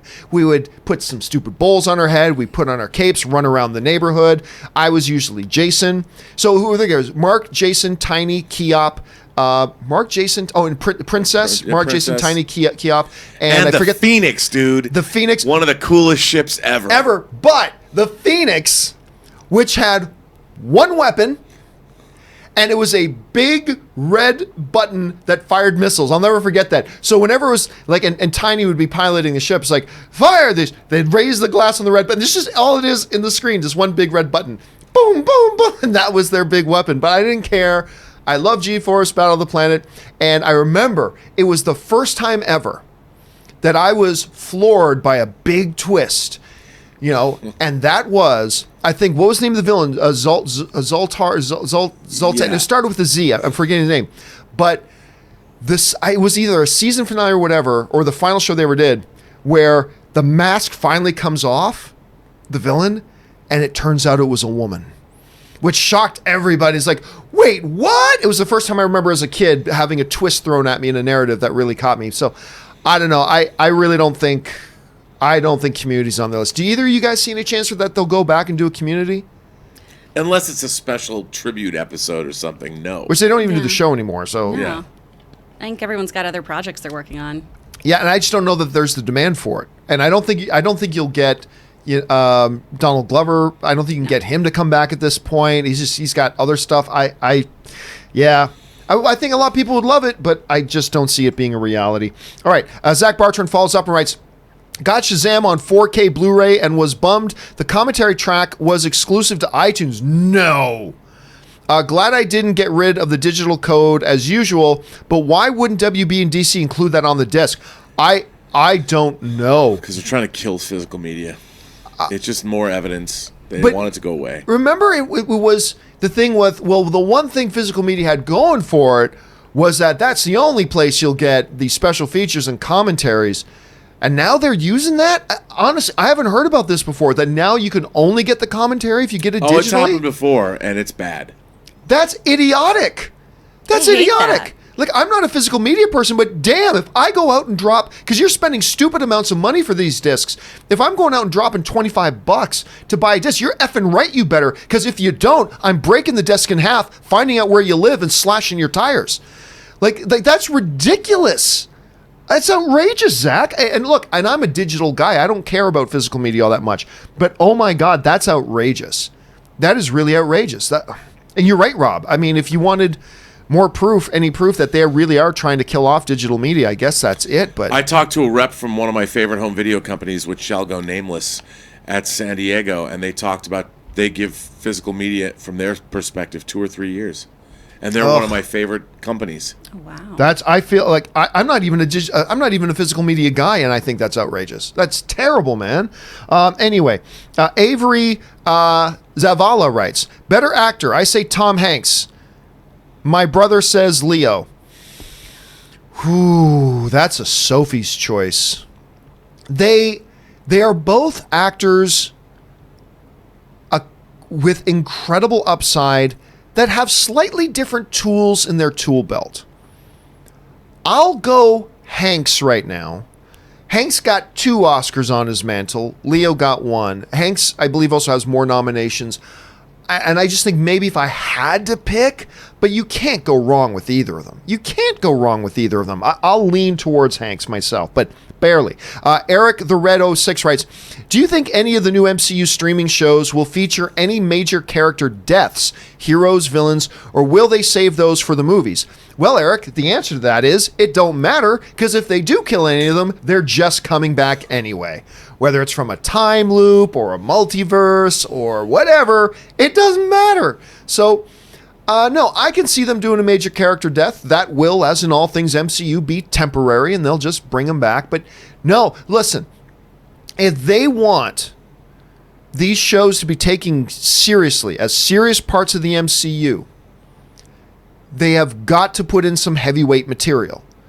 I remember back in the day when I used to watch wrestling, guys. Now, I don't know what it's like today, but back in the day, it'd be like, okay, coming up, in 1 month, we got SummerSlam, where Stone Cold Steve Austin's going to defend his title against Dwayne The Rock Johnson. But tonight, on our TV show of the week, Stone Cold Steve Austin will defend his title against Eddie. of course, they never had the big major things happen, like a heavyweight title exchange happen on one of their little shows. They always put the emphasis on the big shows. If Disney Plus wants these things to be taken seriously, they got to put it in the heavyweight material. So, yeah, I personally, Rob, think that there's just as much of a chance that they do a fake death in the Disney Plus series as they do in the regular series. Or do you think they'll handle it differently? Well, they got to make the shows interesting. So I don't think deaths are off the table necessarily. And death's not the only thing that's interesting either. Right, no. But I mean, the shows are, I think the shows, what's going to be great is they're going to elevate these characters, which are essentially B-list characters. Those shows are going to elevate them to the A-list. I think once you see the Hawkeye show, you're going to think of him, he's going to be right up there as far as Captain America, Thor, Iron Man. Maybe not right there, but close. I think these characters are going to really have a chance to shine. But as far as deaths go, again, like you, John, does it matter? Kris, what do you think? I think that certainly is on the table because not only do you have to make the shows interesting, you've got to validate paying that subscription fee. And if you want people to be paying for that, you have to make sure that these shows are 100% needed to watch for your MCU viewing experience. And speaking of money, remember, they're putting movie-sized budgets behind these series. This isn't some low-budget version of what you get. They're putting big money behind these things. So, yeah, keep that in mind, too. All right. Next up, James Welsh writes, did you see Wesley Snipes' comments on Mahershala Ali's casting? Fact checker Jonathan was just talking about that. Saying that he is okay with the casting and hopes to work with him one day. I think he is gunning for a role in the film. I don't think so. I think he was just being gracious. Look, although there was a lot of talk and a lot of whispers about Wesley Snipes, I think most of us knew that was never going to happen. They were never going to bring back Wesley Snipes as Blade, and I think most of us knew that. I just think that's a very classy thing for him to do. To come out and say, hey, you're giving crap to Mahershala Ali getting the Blade role? And he just kind of, I thought that was super classy on his part. I'm impressed by it. And you know what? Why not give a Wesley Snipes a small cameo in something like this? You know what? I'll go one better, guys. Make him the new Whistler. I'll go one better. Make Wesley Snipes the new Whistler. Why not? I'm not saying you have to do that, but why not? That would be a great little wink to the overall thing. I think with the way he carries gruff, he could be, because Kris Kristofferson was a great Whistler. I loved him in that. Yeah. So why not pass that baton now? I don't know. I'd be down for it. What do you think, Rob? Could you be down for that? I do. I mean, I think they need a new Blade. They really do, because just like they're reinventing all their other characters, even if we've seen them portrayed before, they need to do the same thing with Blade. We have to see him. We have to see him start anew, so he belongs to the MCU. Wesley Snipes. I don't know. I mean, maybe. I think having him play Whistler could be a good idea, but I don't know, man. Yeah, I'm not sure either. But at least a cameo. I think a cameo would be great. I think that'd be really fun. I think so too. Mm-hmm. What do you think? Do you think they could actually put a Wesley Snipes, Kris, into the new Blade film? I think they absolutely could. At the very least, a cameo. And if they found him a juicier role, I think that would work really well. And that way you're paying tribute to the fans of old and still introducing him to new folks without taking away from this new reiteration. All right, next up. Don't know what to put writes, Rob, have you been reading Doomsday Clock? Yes. For those of you who don't know, Doomsday Clock is bringing the Watchmen into the DC universe. I have very mixed emotions. To me, so far, Doomsday Clock feels like fan fiction, and indeed it is, because aren't we all fans of Watchmen? I love Jeff Johns as a comic writer. I've been reading him for years. I just don't think Doomsday Clock is up to snuff of Watchmen, but we'll see where it goes. If it ever ends, will it ever end? Maybe not. It's been delayed. How long? The delays of it have been longer than it was actually supposed to run originally. It was supposed to be out for 12 issues, but it's been delayed longer than 12 months. All right. Next up, Jack Drees writes, a lot of people dislike Paul Blart Mall Cop. Yes, they do. But it's a special film, in my opinion, because of my multiple watchings of it as a kid. And I also saw it in a cinema across from one of the malls where it was shot. Okay, that's cool. You know what? There's nothing wrong with that, Jack. Don't you let anybody give you any crap about that. Do I think Paul Blart Mall Cop sucks? Yes, I do. But who cares? You've got a special connection to it. Don't let anybody give you any crap for that. And that's totally cool. Look, I honestly, one of the things that really got me into Entourage, true story, was that when moving to LA, I lived across the street from in the opening credits of Entourage, as it was, random shots of driving down Sunset Boulevard and all the sights and the sounds. One of the big feature things that you see, besides the ArcLight Cinema Dome, which I also lived right up the street from, was they had this big thing of the flashing lights of the Seventh Veil Strip Club on Sunset Boulevard in Hollywood. And when I first moved to LA, don't laugh. My friend lived right over there too. No, I know exactly what you're talking about. I moved to LA, the very first place I moved into in LA was right on Sunset Boulevard in a place called the Poinsettia Apartments. It was actually a really nice place. It was a really, really good place. And my balcony of my master bedroom overlooked the Seventh Veil Strip Club right on Sunset Boulevard. Magical. The magical. We used to joke about it's like circus lights calling out to children to come. I'll admit, me and my buddy went there once. Never again. We went once, but never again after that. But anyway, so for you to have a place that's associated with the shooting of something that gets you into it and connected to it, of course you do, man. There's nothing wrong with that. I think the movie sucks, but nothing wrong with that. Rob, do you got any sort of... Dude, I admire anyone that lives by the Monroeville Mall where they shot Dawn of the Dead outside of Pittsburgh. Man, I would love to have lived close to the Monroeville Mall. Do you have any sort of connection to a movie like that, Kris? I mean, once I moved here, kind of. My parents live in Destin, Florida, and then we go to this little town called Seaside, and that's where they filmed The Truman Show. So that's always cool to walk around and also creepy. And then once I moved here, I always got so excited when I went to Circus Liquor because I thought maybe I'll get mugged like Cher. But instead, just mugged other places with less significance. It's always an exciting time when you can go to Circus Liquor. It is, though. Big day. Big day. All right, don't know what to put writes. Is there a super therapist for heroes? No, but I guess it's kind of in a tough love sort of way. It's Nick Fury. But you're right. Superheroes would definitely need some therapy. I mean, that's a great observation, actually. S-Beam writes, Rob, Battle Damage, MK85, or EG Iron Patriot? Bruh, that EG Iron Patriot is so cool. One of the coolest action figures I've ever seen. The Battle Damage Iron Man does come with the gauntlet, but buy that on the secondary market. Do I need any more Iron Man figures? I don't know. You've got a that number Iron Patriot, though.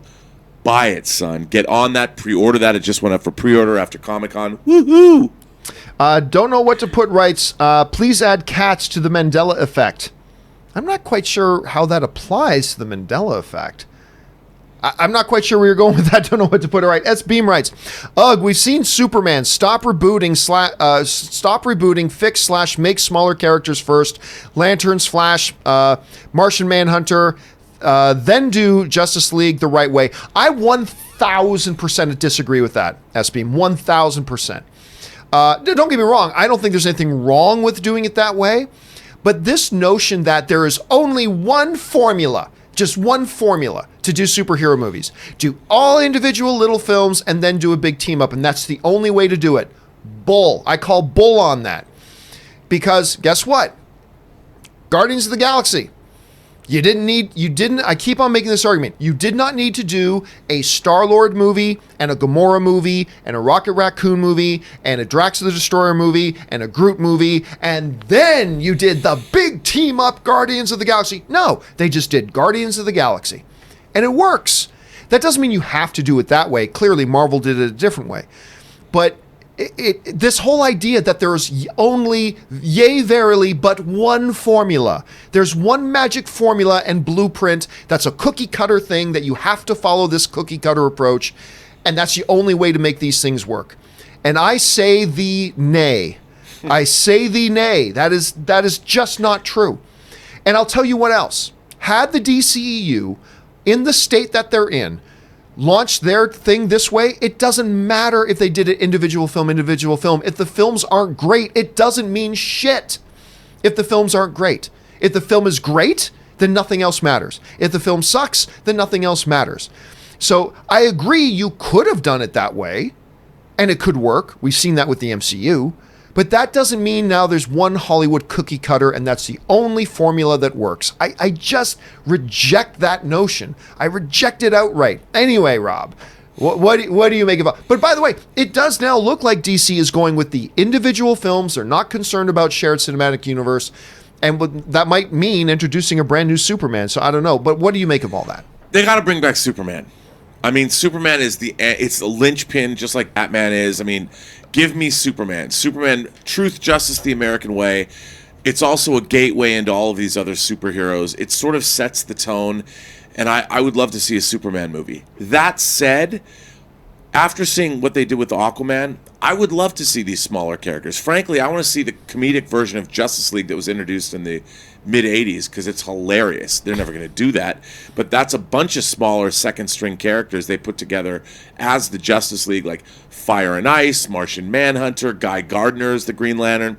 It's hilarious. They could do that, but like you said, John, you don't have to individually introduce all of these team members to make it work. It requires a deft writer and a great director to do it, but it can be done. And let me say this, Rob, furthering what you said. What do you guys make of this statement? In talking about Superman, Superman is the superhero. I don't know how you do your superhero universe if Superman's in it and not have Superman. He is the superhero. There is one God. There is one highest. You can say we've got trinities and all that kind of stuff. There is one guy that sits above them all, and that is Superman. Superman is the superhero. And I don't know how you go on and not have plans for a Superman. I don't mind them taking a break from him if they want to take a little break. I get that, but I think you're absolutely 1,000% right, Rob. You got to get back to him at some point here. Okay, we got to keep moving here. Andres Martinez writes, thoughts on Happy Feet. Speaking of Justice League and a Justice League movie that almost happened, almost directed by George Miller, Armie Hammer was going to be Batman. They were this close to shooting that damn thing. George Miller, of course, then went on and directed Happy Feet. You know what? It's a charming little movie. I like Happy Feet. Not one of the great animated films or anything, but I thought it was a charming little film.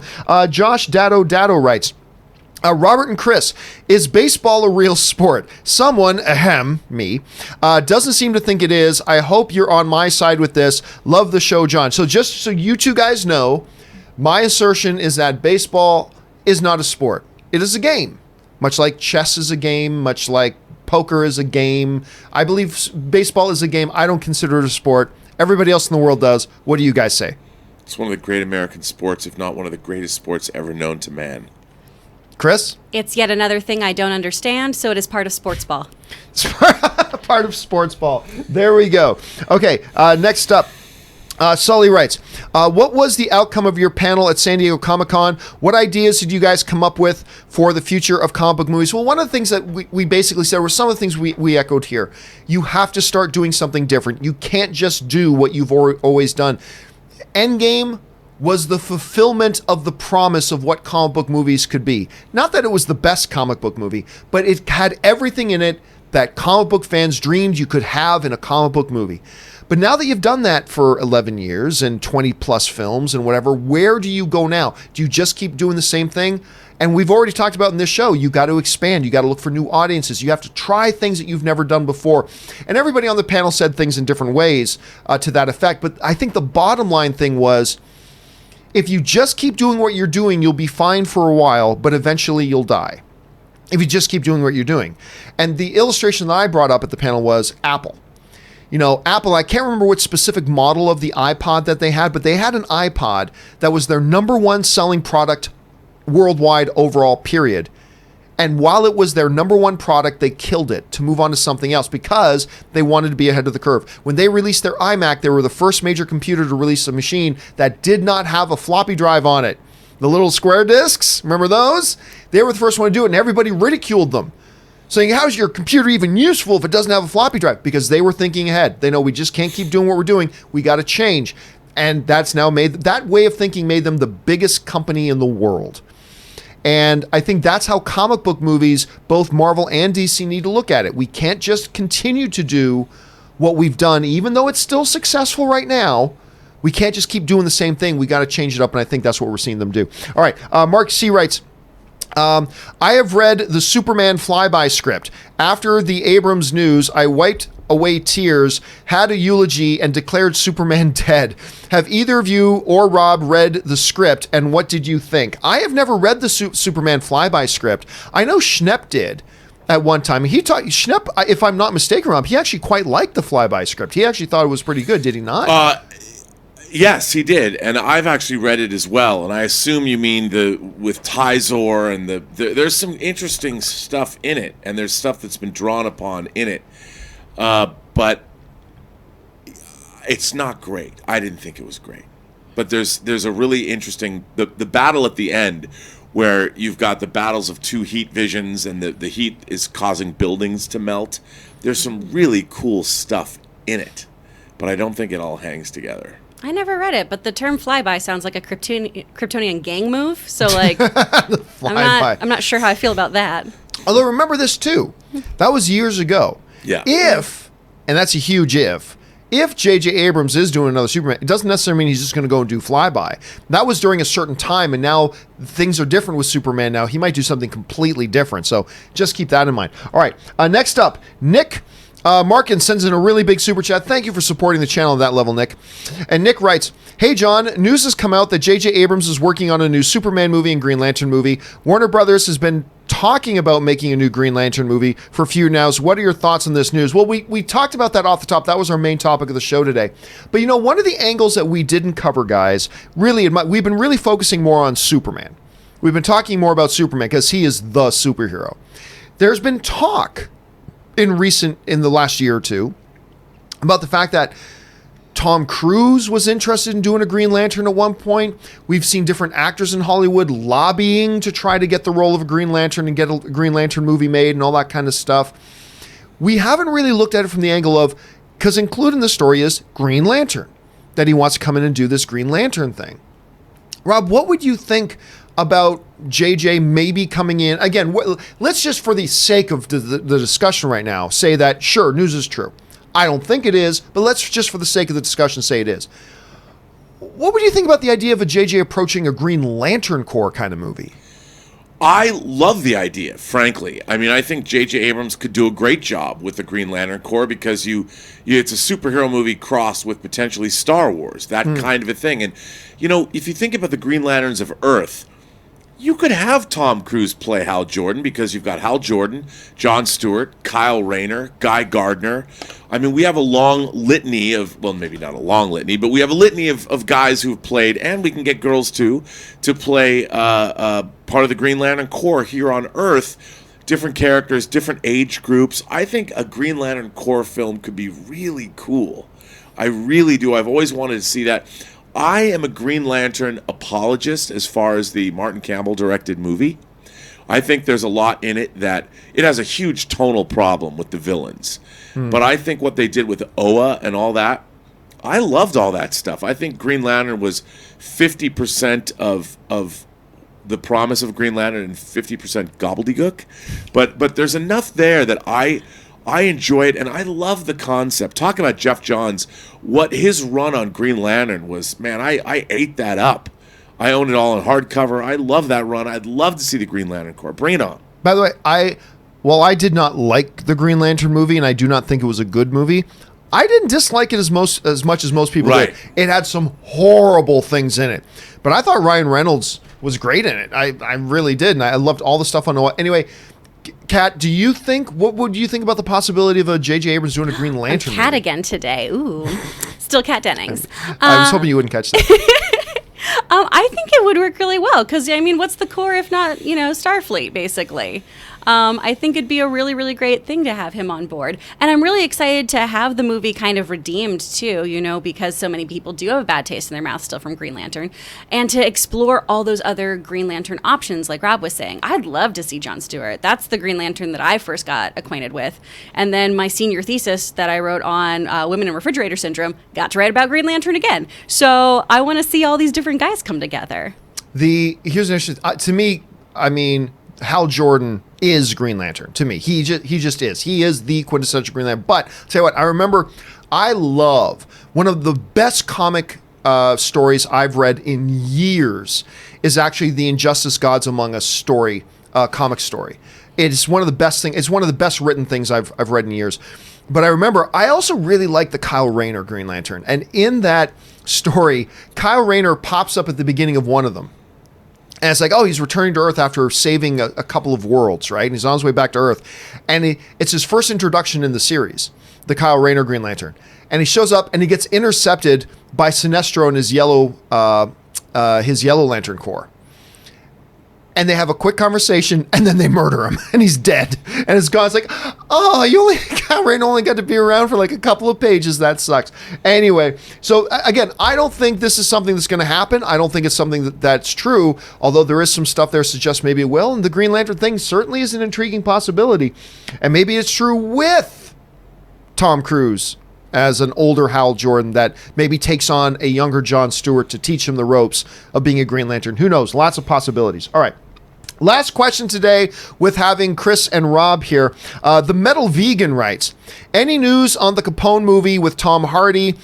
Is it still coming out this year? P.S. The Dr. Pepper Zevia flavor is delicious. By the way, I've got some Zevia right here, although it's just the regular cola flavor. I believe it is coming out sometime this year. It might be early 2020. I can't remember. That's the one that's being directed by Josh Trank, who directed Chronicle, which was awesome, and then all the fiasco with him and 20th Century Fox over the Fantastic Four. I like Josh Trank. I do. And I love Chronicle. Great. Love that movie. And the one, Gonzo, I believe is the name of the movie that he's doing with Tom Hardy playing Capone. It's still coming, and we've seen Tom Hardy posting more and more about it. Have you guys heard any more news on this Gonzo project? Not at all. None at all at this Not familiar point? with this at all. Yeah, but I know Tom Hardy's been doing social media posting. He's very high on it, so we'll have to see how that all kind of turns out. And I will do one more because I think Rob is mentioned in this one. Captain Confidence Entertainment writes, you and Rob both inspire me to create Share My Voice. Oh, that's awesome. That's good to hear, man. Thank you so much. I know Rob likes hearing that too.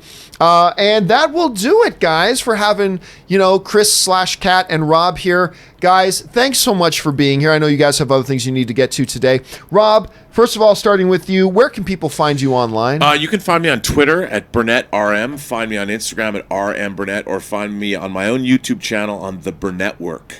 And Kris, where can people find you if they want to find you online? On social media, I'm at actor Kris Carr because of that other sneaky Kris Carr existing. And you can also see my videos over on Nerdwire.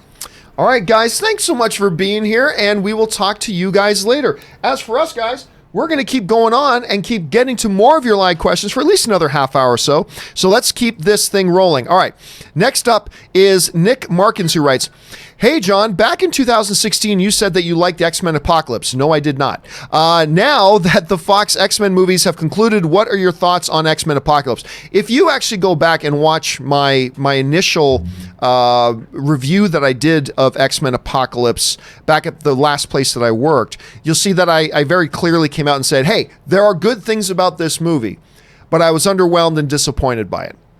I don't think X-Men Apocalypse is a giant, steaming, flaming ball of crap. I think it has some good things to it. It does, but I've always been very disappointed with it. Partially because X-Men Apocalypse, Age of Apocalypse is my all-time favorite comic book storyline. And I was really looking forward to it. I had a lot of high hopes and all that kind of stuff. But yeah, at the end of the day, I was underwhelmed and disappointed by it. And that's it. Now that the X-Men franchise is concluded, as I look back on it, I still feel the same way. It's really unfortunate that coming off of films like X-Men First Class, which is really good, X-Men Days of Future Past, which is a top 10 greatest comic book film of all time to me, that they couldn't have finished stronger, both in terms of Dark Phoenix, which also I believe had some upside, and X-Men Apocalypse. So that's kind of my feelings on that. It's just too bad they couldn't have gone out stronger, considering how iconic and how important these X-Men films have been to the comic book genre as a whole. Like guys like Kevin Feige say, there would be no MCU today if it weren't for what that first X-Men film did. And it's the one that opened up the doors for studios and screenwriters to realize, oh, you can do this sort of thing with comic book movies. And so iconic, and it's too bad it kind of went out on a whimper, Nick. All right. Vova U writes, hey guys, have you been watching Legion? I love it. I have not. You know what? Here's the thing about Legion. I watched the first episode of Legion and hated it. And then a few months later, people, including John Schnepp, kept telling me, John, Legion's gotten really good. Give it another shot. Give it another shot. So like me and Ann, who hated the pilot, we're like, all right, we'll give it another shot. And then loved the rest of season one. And so at the end of the day, I ended up loving Legion season 1. So Ann and I were both very excited for season 2. We start watching season 2, and after about the 4th episode, I tapped out. I really didn't like season 2. And we tried watching it, and we kept at it for 4 or 5 episodes, and finally went, I tap out. I can't take it anymore. So I didn't end up finishing Legion season 2. And I know it has people who love season 2, and that's awesome, but I gave up on it after about halfway through season 2, so I did not see the second half of season 2, and I haven't seen season 3 yet. Shama writes, glad you liked Foot of Feige. Heart tweeted you another one. I'll keep my eyes open for that. Yeah, I did. We showed it on the show yesterday. I did like that Foot of Feige, man. Thanks for sending that. Superman Steve writes, John, I just wanted to thank you for letting us send in Super Chat so early. Now, I really appreciate it. Hey, no, my pleasure, man. Because I did have a few people saying, like, I'm never, because of wherever you live in the world, never able to send in Super Chat questions for the show because I'm either in bed or at work when the show is on.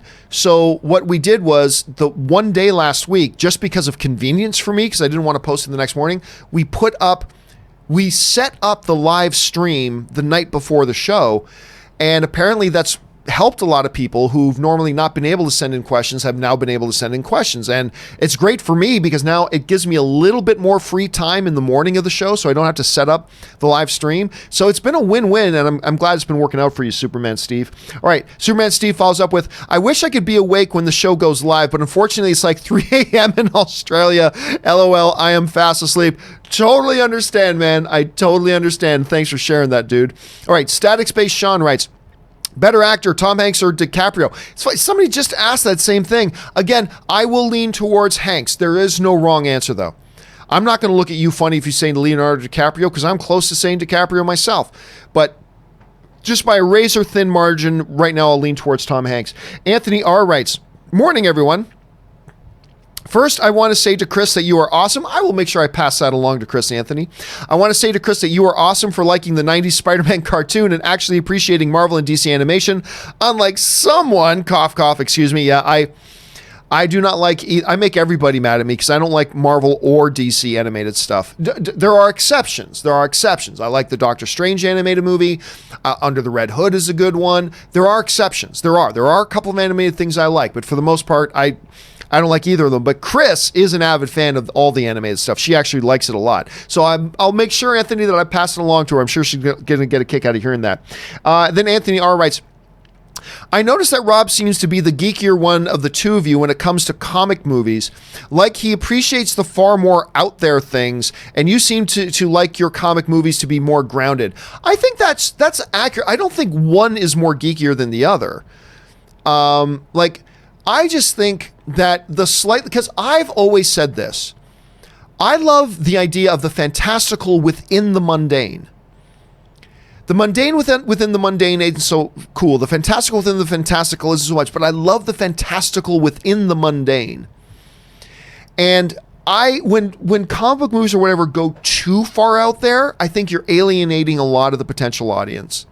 That's just me.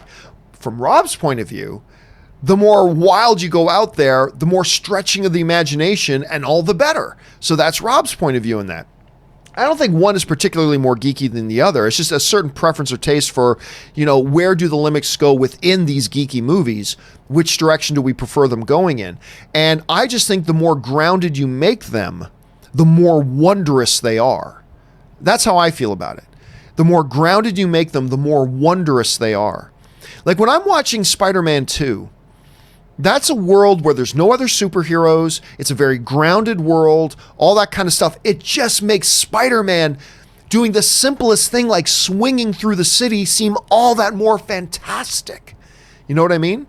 It just makes it seem all the more wondrous and glorious and fantastic. But then when you see Spider-Man swinging through the city in like a Far From Home, it doesn't have the same effect.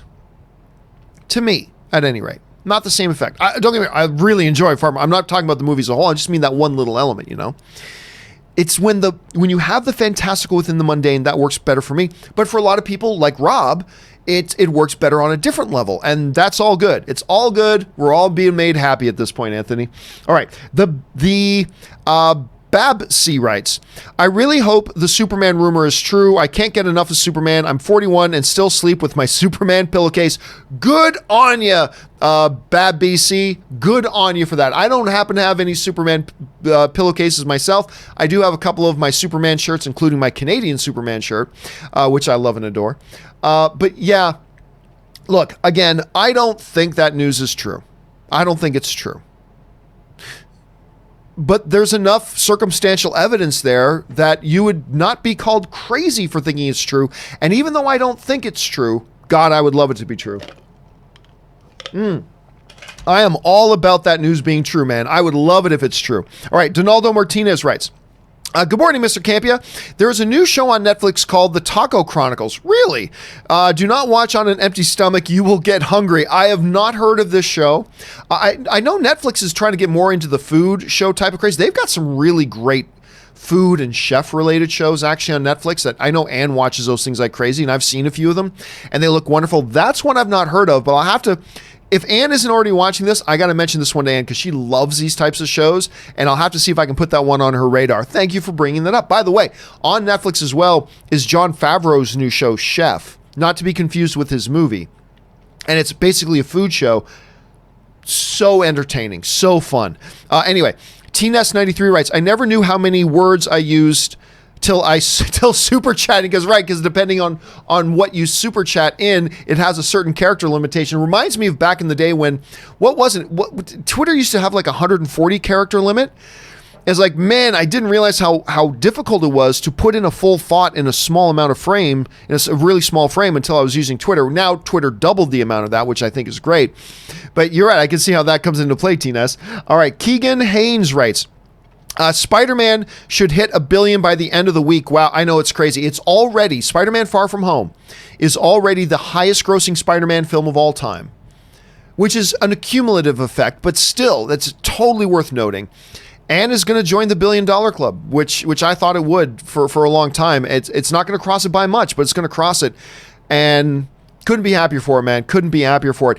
Keegan Haynes follows up and writes, did you ever pull the trigger on the Batman or Captain America statues you were thinking about getting at Comic-Con? No, I talked about that the other day because I went to each of them, said, can I buy this? I won't tell you which order I went to get them.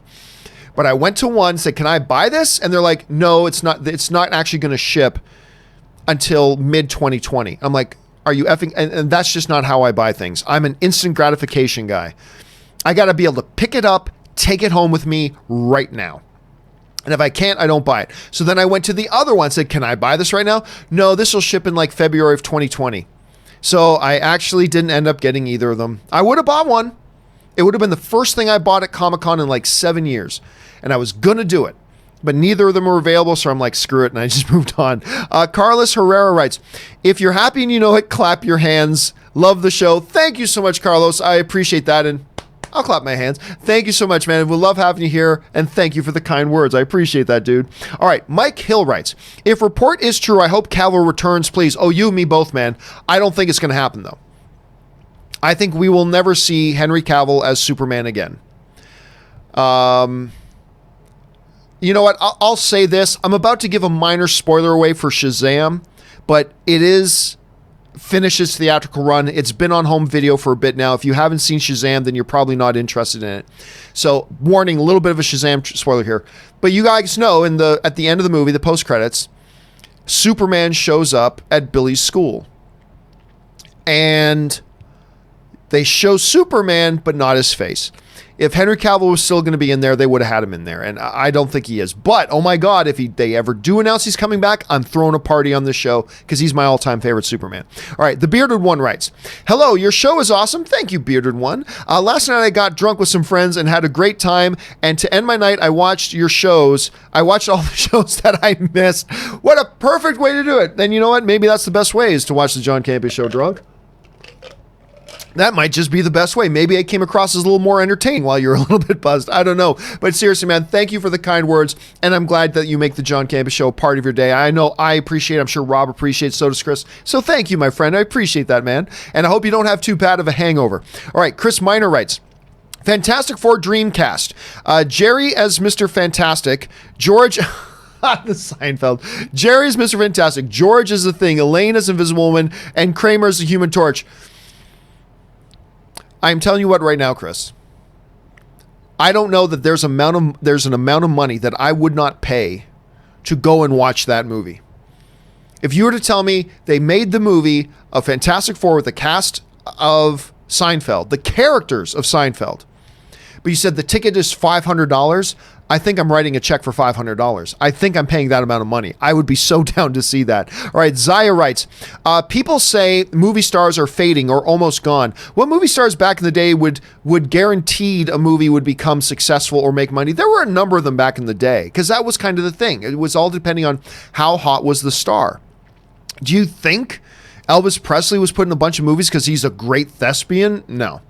So there was a lot of them. And today, look, there's a difference, Zaya, today to saying,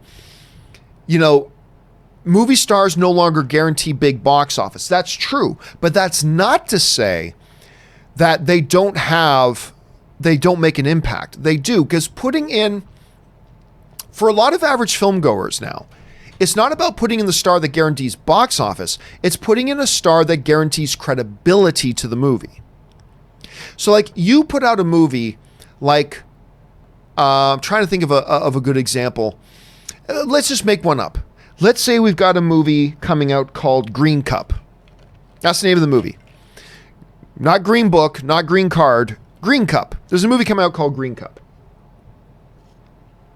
And it's a movie about this woman who's owned a green cup since she was a child, and later on in life she decides that she had happy memories with that green cup. She wants to find it, and she meets a shopkeeper that helps her track down the green cup. Okay.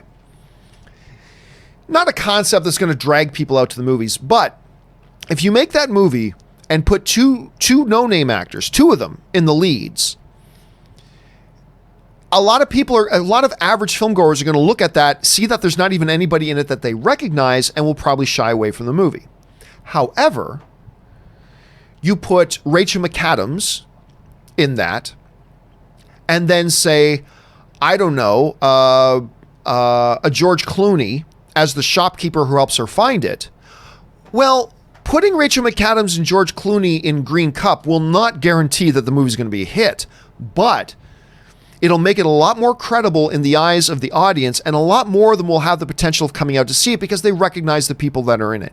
There is still an important factor to movie stars being in movies. It's just that the days of that guaranteeing big money coming in because of the film, those days are gone. But it doesn't take away at all the overall importance of still having recognizable, credible performers in your movie. So anyway, that's how I kind of see it.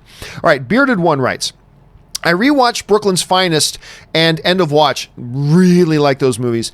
A few days ago. I like them, but End of Watch mighty be the greatest cop movie ever, in my opinion. And by the way, yes, I was about to say, I actually prefer End of Watch. That movie is effing fantastic. With the performances, the cast, Gyllenhaal. I mean, it's a wonderful, wonderful film. I'm not going to say it's the greatest cop movie ever. I mean, that still, to me, belongs to Infernal Affairs. And there might be a couple of other ones that I like more, but I'll tell you what, man, it ranks up there. That one would rank up there for me amongst one of the greatest cop films of all time. Maybe not top 3, but it's going to be in the conversation. It's a great film. If you guys haven't seen it, do check it out. Bearded One also writes, I meant might, sorry. End of Watch, mighty be. Oh, I got it. I understood Bearded One. No worries, my friend. No, but thank you for clarifying that anyway. Cool some XD writes, hell yeah, I love Rocky. Stallone is the GOAT. I think there are going to be a lot of people that are excited about the possibility of another Rocky, but I also think there are going to be a lot of, I'm intrigued by it. I'm down. I want to see this, but I also know there's going to be a lot of people that are going, seriously? Another one? And I get that too. I wouldn't blame you if you felt that way. Best D14 writes, why would Kevin Feige talk about Phase 5 at D23? Wouldn't he want the focus on Phase 4 only? Also, can he talk Spider-Man 3 or is that only Sony? It's all about whether Sony lets him or not, and I think they would let him. But anyway, because D23, I think there's a reason why. Look, there are a number of films that we know are coming. We know Doctor Strange 2 is coming, and so we talked about it, but we also know Black Panther 2 is coming. That's all official. We know there's a Captain Marvel 2. That's official. We know there's Guardians of the Galaxy 3. That's official. We know they're doing a Fantastic Four movie at some point. I don't know if it's going to be in 22 or 23 or maybe later than that. But D23, why would you talk about that stuff at D23?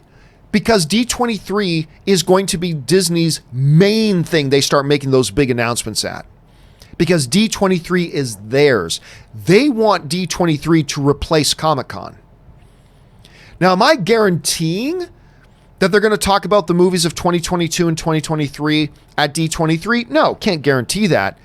But if they're going to make, I think the reason they limited their announcements at Comic-Con to strictly talking about what's the immediate stuff. 2020 and 2021. And by the way, almost all of it was stuff we already knew about.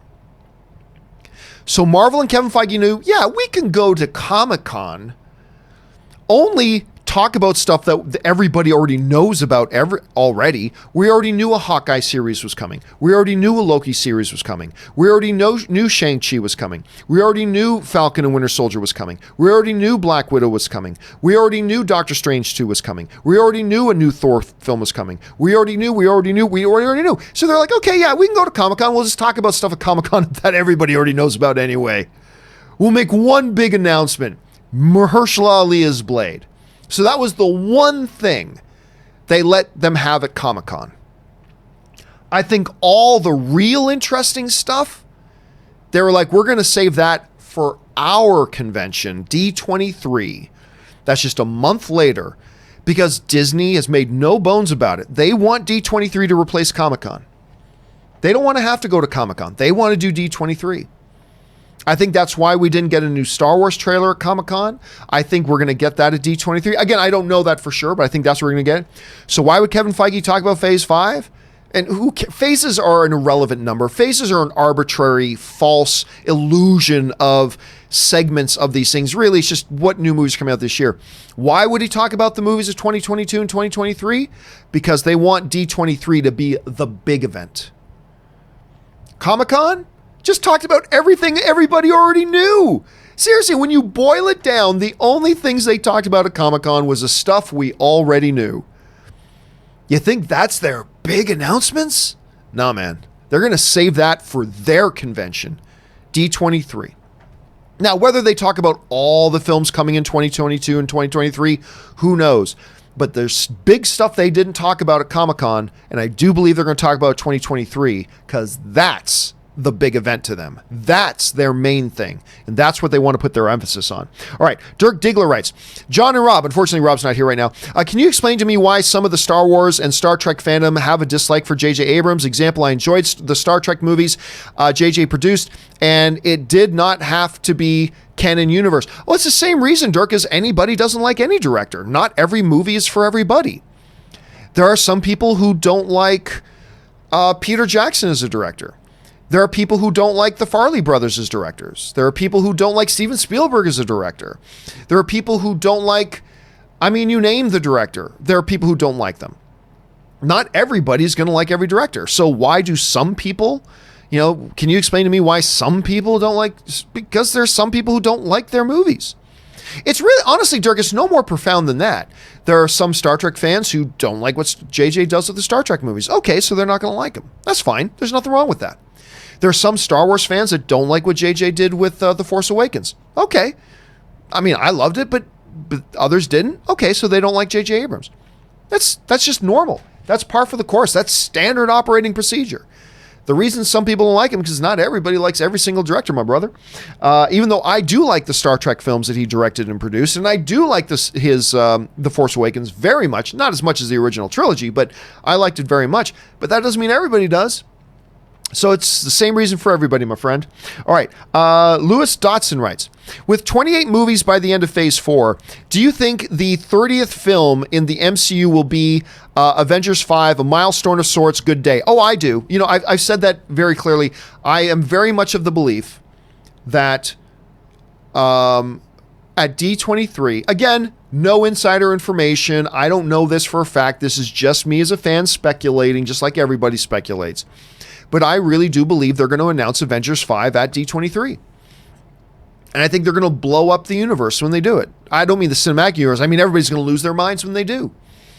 So yeah, I see the final film that the MCU puts out in 2023 is going to be Avengers 5. I think it'll be the 30th film, not counting what's on Disney Plus, and I think it's going to be Avengers 5. I don't know that that's true, to be clear, but I think that's what they're going to do. All right, Jonathan Teft writes, last night I saw The Art of Self-Defense, and it is now my favorite movie of 2019. It's unexpectedly hilarious and intense and kept me on the edge of my seat, wondering what would happen next. And you know what? A lot of people are saying some really good things about it. Funny thing is, I started getting invited to screenings of The Art of Self-Defense, I feel like 6 months ago. I feel like it was as much as 6 months ago that I started seeing invitations to press screenings of it in my inbox. And I never bothered going because I don't go to many press screenings anymore. I don't see a point to it for the most part. Some I'll still go, but for the most part, I don't go. Even a lot of movies that I'm interested in. And it never looked like a movie that appealed to me, but you're not alone, Jonathan. I've been having a number of people tell me that they really like this movie. And it's getting little to no attention, unfortunately. But yeah, again, dude, you're not the only one telling me that. I'm hearing from a lot of people. So you're in good company on that. And I got to say, and Ann and I were talking about the other day, and we're both intrigued to see it. So we're going to find a night that we both have available to us, and we're going to go and watch it because it does sound cool. And I keep having people like you tell me how good it is, man. So I'm going to keep my eyes open for it. All right. Static Space Sean writes, my brother and I unknowingly sent the same question about, that's why I noticed. I said, didn't somebody just ask me the same question? My brother and I unknowingly sent the same question about Leo and Hank. Sorry about that. We were having an argument last night. No problem. Again, and I don't think either of you are wrong. Who's better, Leo or Tom? I mean, you're talking two of the titans in acting today. There's no wrong answer. Myself, if my foot was to the fire and I had to pick one, I would lean Hanks. But I couldn't harshly debate with anybody who would lean DiCaprio because, it's DiCaprio. Marie Seafring writes, if you know, is it easier to do a good job of digitally de-aging if you are working with an actor with a long film history, i.e. an actor with a lot of reference material when they were younger? Thanks. I can tell you, the more reference material you have, the better. Absolutely. But reference material doesn't have to come from old movies. It can come from old anything. But just in principle, Marie, from a visual effects point of view, the more reference material you have, the better. The more reference material you have, the better. And that is just a truism. You don't have to have a bunch of reference material in order to do a great job, but if you have it, it just makes the job a little bit easier. So yes, it does make the job easier in general, although it doesn't make it impossible if you don't have it, not at all. But yeah, the more reference material you have, absolutely the better. It does make the job easier. Jay Bling writes, a while ago, someone asked about your favorite non-fast food burger restaurant, and I believed you said Red Robin. Have you heard of The Counter? I have not heard of The Counter. Although, you know what? I have recently, I don't know that I'd say Red Robin anymore as a non-fast food burger. I've discovered a few other places as well that are really good, but unfortunately, no, I've never heard of The Counter. I don't know what that is, but I'm always open for a new good burger place, dude. So if that's in the LA area, send me an email to john@thejohncampeashow.com. Just put The Counter in the subject line and let me know what that is. Let me know what that is. All right. Let's see. Anthony R. writes, speaking of Superman, Ralph is rumored to be playing Kingdom Come Superman on crossover. Well, no, there's nothing to support that. The only thing is that at Comic-Con, when Brandon Routh came out and he opened his shirt to reveal the Superman logo, it was the Kingdom Come version of the Superman logo. I don't think that means they're doing Kingdom Come. I just think that was a really great, I believe it's Ross that did that one. Anyway, it's a really great iteration of Superman that is beloved. I don't think there's going to be a lot of connection, to be honest with you, but it looks like maybe, and by the way, they didn't even officially say that that's the actual logo they're going to use. I think maybe Ralph was just doing that to get a pop out of the audience. I don't know. But, it looks like it's a possibility he may use that logo. It doesn't necessarily mean they're doing Kingdom Come, though, so we'll have to wait and see. Jerome Morgan writes, hello, John. Hello, Jerome. I don't know what everyone else was watching, but the Lion King remake was amazing. Be Prepared gave me all the feels. I love the Be Prepared number. It's different from what they did in the animated series, in the animated movie, but it was more effective for this iteration of it than the Jeremy Irons would have been. I loved what they did with Be Prepared. I'm with you, Jerome. I thought it was wonderful. And I thought Chiwetel Ejiofor did such a great job with it. Be prepared. Be prepared. I loved it. I thought it was great. I don't think that the Jeremy Irons version would have fit, because I love the Jeremy Irons version.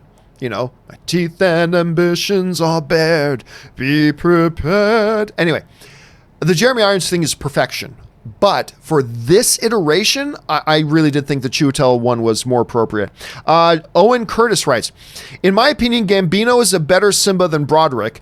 Timon and Pumbaa are really funny, and it looks really good. That's all the nice things I can say about Lion King. Again, it's not every movie is for everybody. You know, much like Jerome, loved it beyond love. But that doesn't mean it's going to work for you. And it doesn't mean you need to. And clearly it didn't work for you the same way it worked for us, Owen. And there's nothing wrong with that. All right. Jesse writes, I think WandaVision is about Wanda putting herself in a vision like she did to Avengers in Age of Ultron so she can live her life with Vision. Maybe Strange pulls her out, making her a villain in Doctor Strange 2. Here's the thing, Jesse. That is a very imaginative idea, but here's the problem with that. People, including me, would riot if Marvel pulled the old BS, it was all a dream. Oh, so basically watching this entire series was pointless because it was just in a dream? I cannot see them pulling that. Maybe there are elements of what you're bringing up here, Jesse, which, like I said, I think there's some really creative thinking in there. Maybe there are elements of that they could incorporate, but the whole idea about the series is just her living in a vision where in this vision, her and Vision are together and blah, blah, blah. But, oh my God, if they did that and at the end of it going, psych, everybody, it was just a dream. It was just her having a vision. Nothing that just happened really has any implication of what happens outside. I think it would piss a lot of people off, brother. I think it would piss a lot of people off, my friend. So I can't see him doing it. Now, again, maybe there are elements of that they can incorporate in certain ways, but as a whole, I don't think it's something they would do because it would piss people off. All right. Maxus writes, for MTV, Kevin Feige talked about 11 projects for the 2 years to come, but only 10 have been presented on stage. So I ask again, Spider-Man 3 for July 2021, empty slot. Spider-Man 1, 2017, Far From Home 2019, 2021. I don't think, though, that necessarily means it's a pattern. Look, I'm going to say what I've always said on this. Could it be that they do the next Spider-Man movie in 2021? Yeah, they could. Does it have to be just because the time difference between 1 and 2 is 2 years? That means forever and always, it's always going to be a 2-year gap. I don't believe that. I don't believe that either. So is it possible? Yes. Is it likely? I don't know about that. I don't know if I would say it's likely. And I don't think, well, the time difference between 1 and 2 is 2 years. That means this is going to be it. I don't buy into that logic. Doesn't mean it can't be. It can be. But I don't buy into the logic that it must be. You know what I'm saying?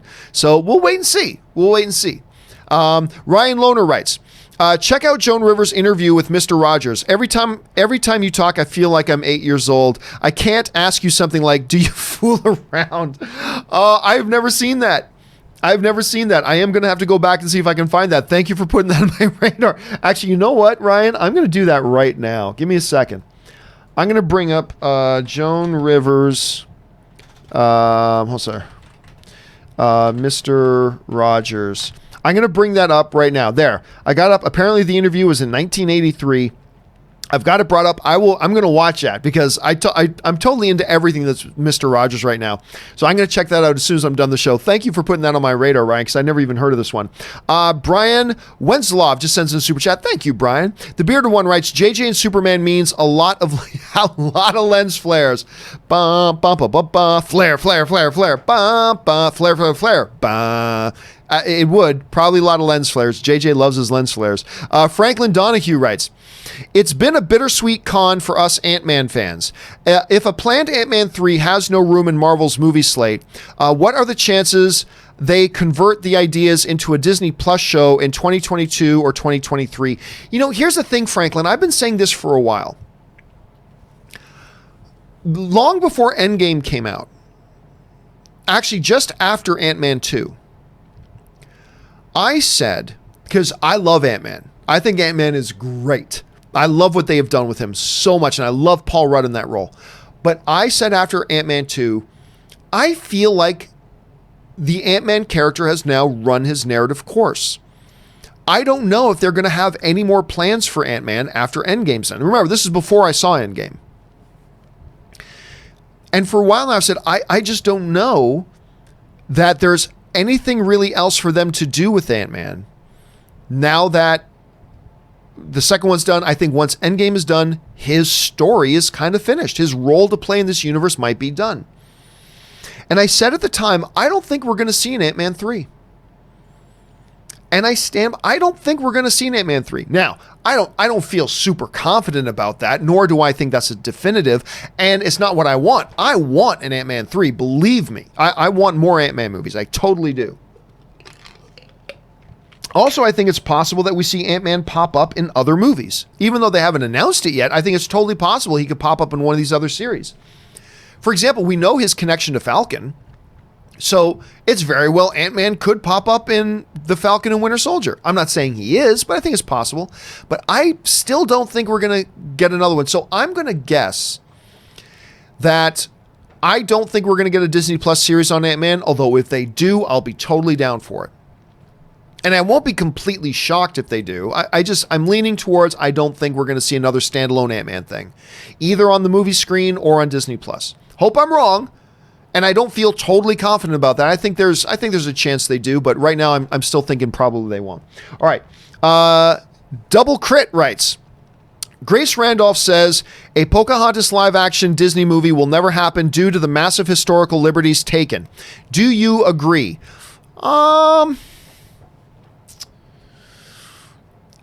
Not necessarily. Not necessarily. Because making that assumption, you are precluding the notion that Disney can change what they did in the original animated to what they do. Look at Mulan. Mulan is a significantly different incarnation. This live-action Mulan they're making is significantly different from the animated musical thing that they did in the animated movie, right? So what I would agree with is if the statement was Disney cannot do a live action, a shot for shot, totally exactly the same live action iteration of Pocahontas as they did in the animated movie, I might agree with that. But again, since we're seeing what they're doing with Mulan right now, you cannot preclude the notion that they could do a Pocahontas movie and make some changes to it. They could totally do that. We're seeing them do it right now with Mulan. So, yeah, I'm going to say no. I think there's a 65% chance, not a 90% chance, not a 100% chance. I think there's a 65% chance that we get a Pocahontas live action film at some point. Because again, they could make some changes. Okay, anyway, Will Lambert writes, have you considered doing movie commentaries? Would love to watch a movie with you, Rob, Aaron, and Kris. Also, thought on the movie Oblivion. Well, one question per time, please, Will. As far as commentaries go, like I've done a bunch of them. I've done a bunch of those commentaries, a lot, at different places. The trick is, I don't have a lot of time. And it is a hassle to try to set up cameras and mics and try to get everybody that has free time together at a certain point to sit down and do a live commentary for something that not a lot of people watch anyway.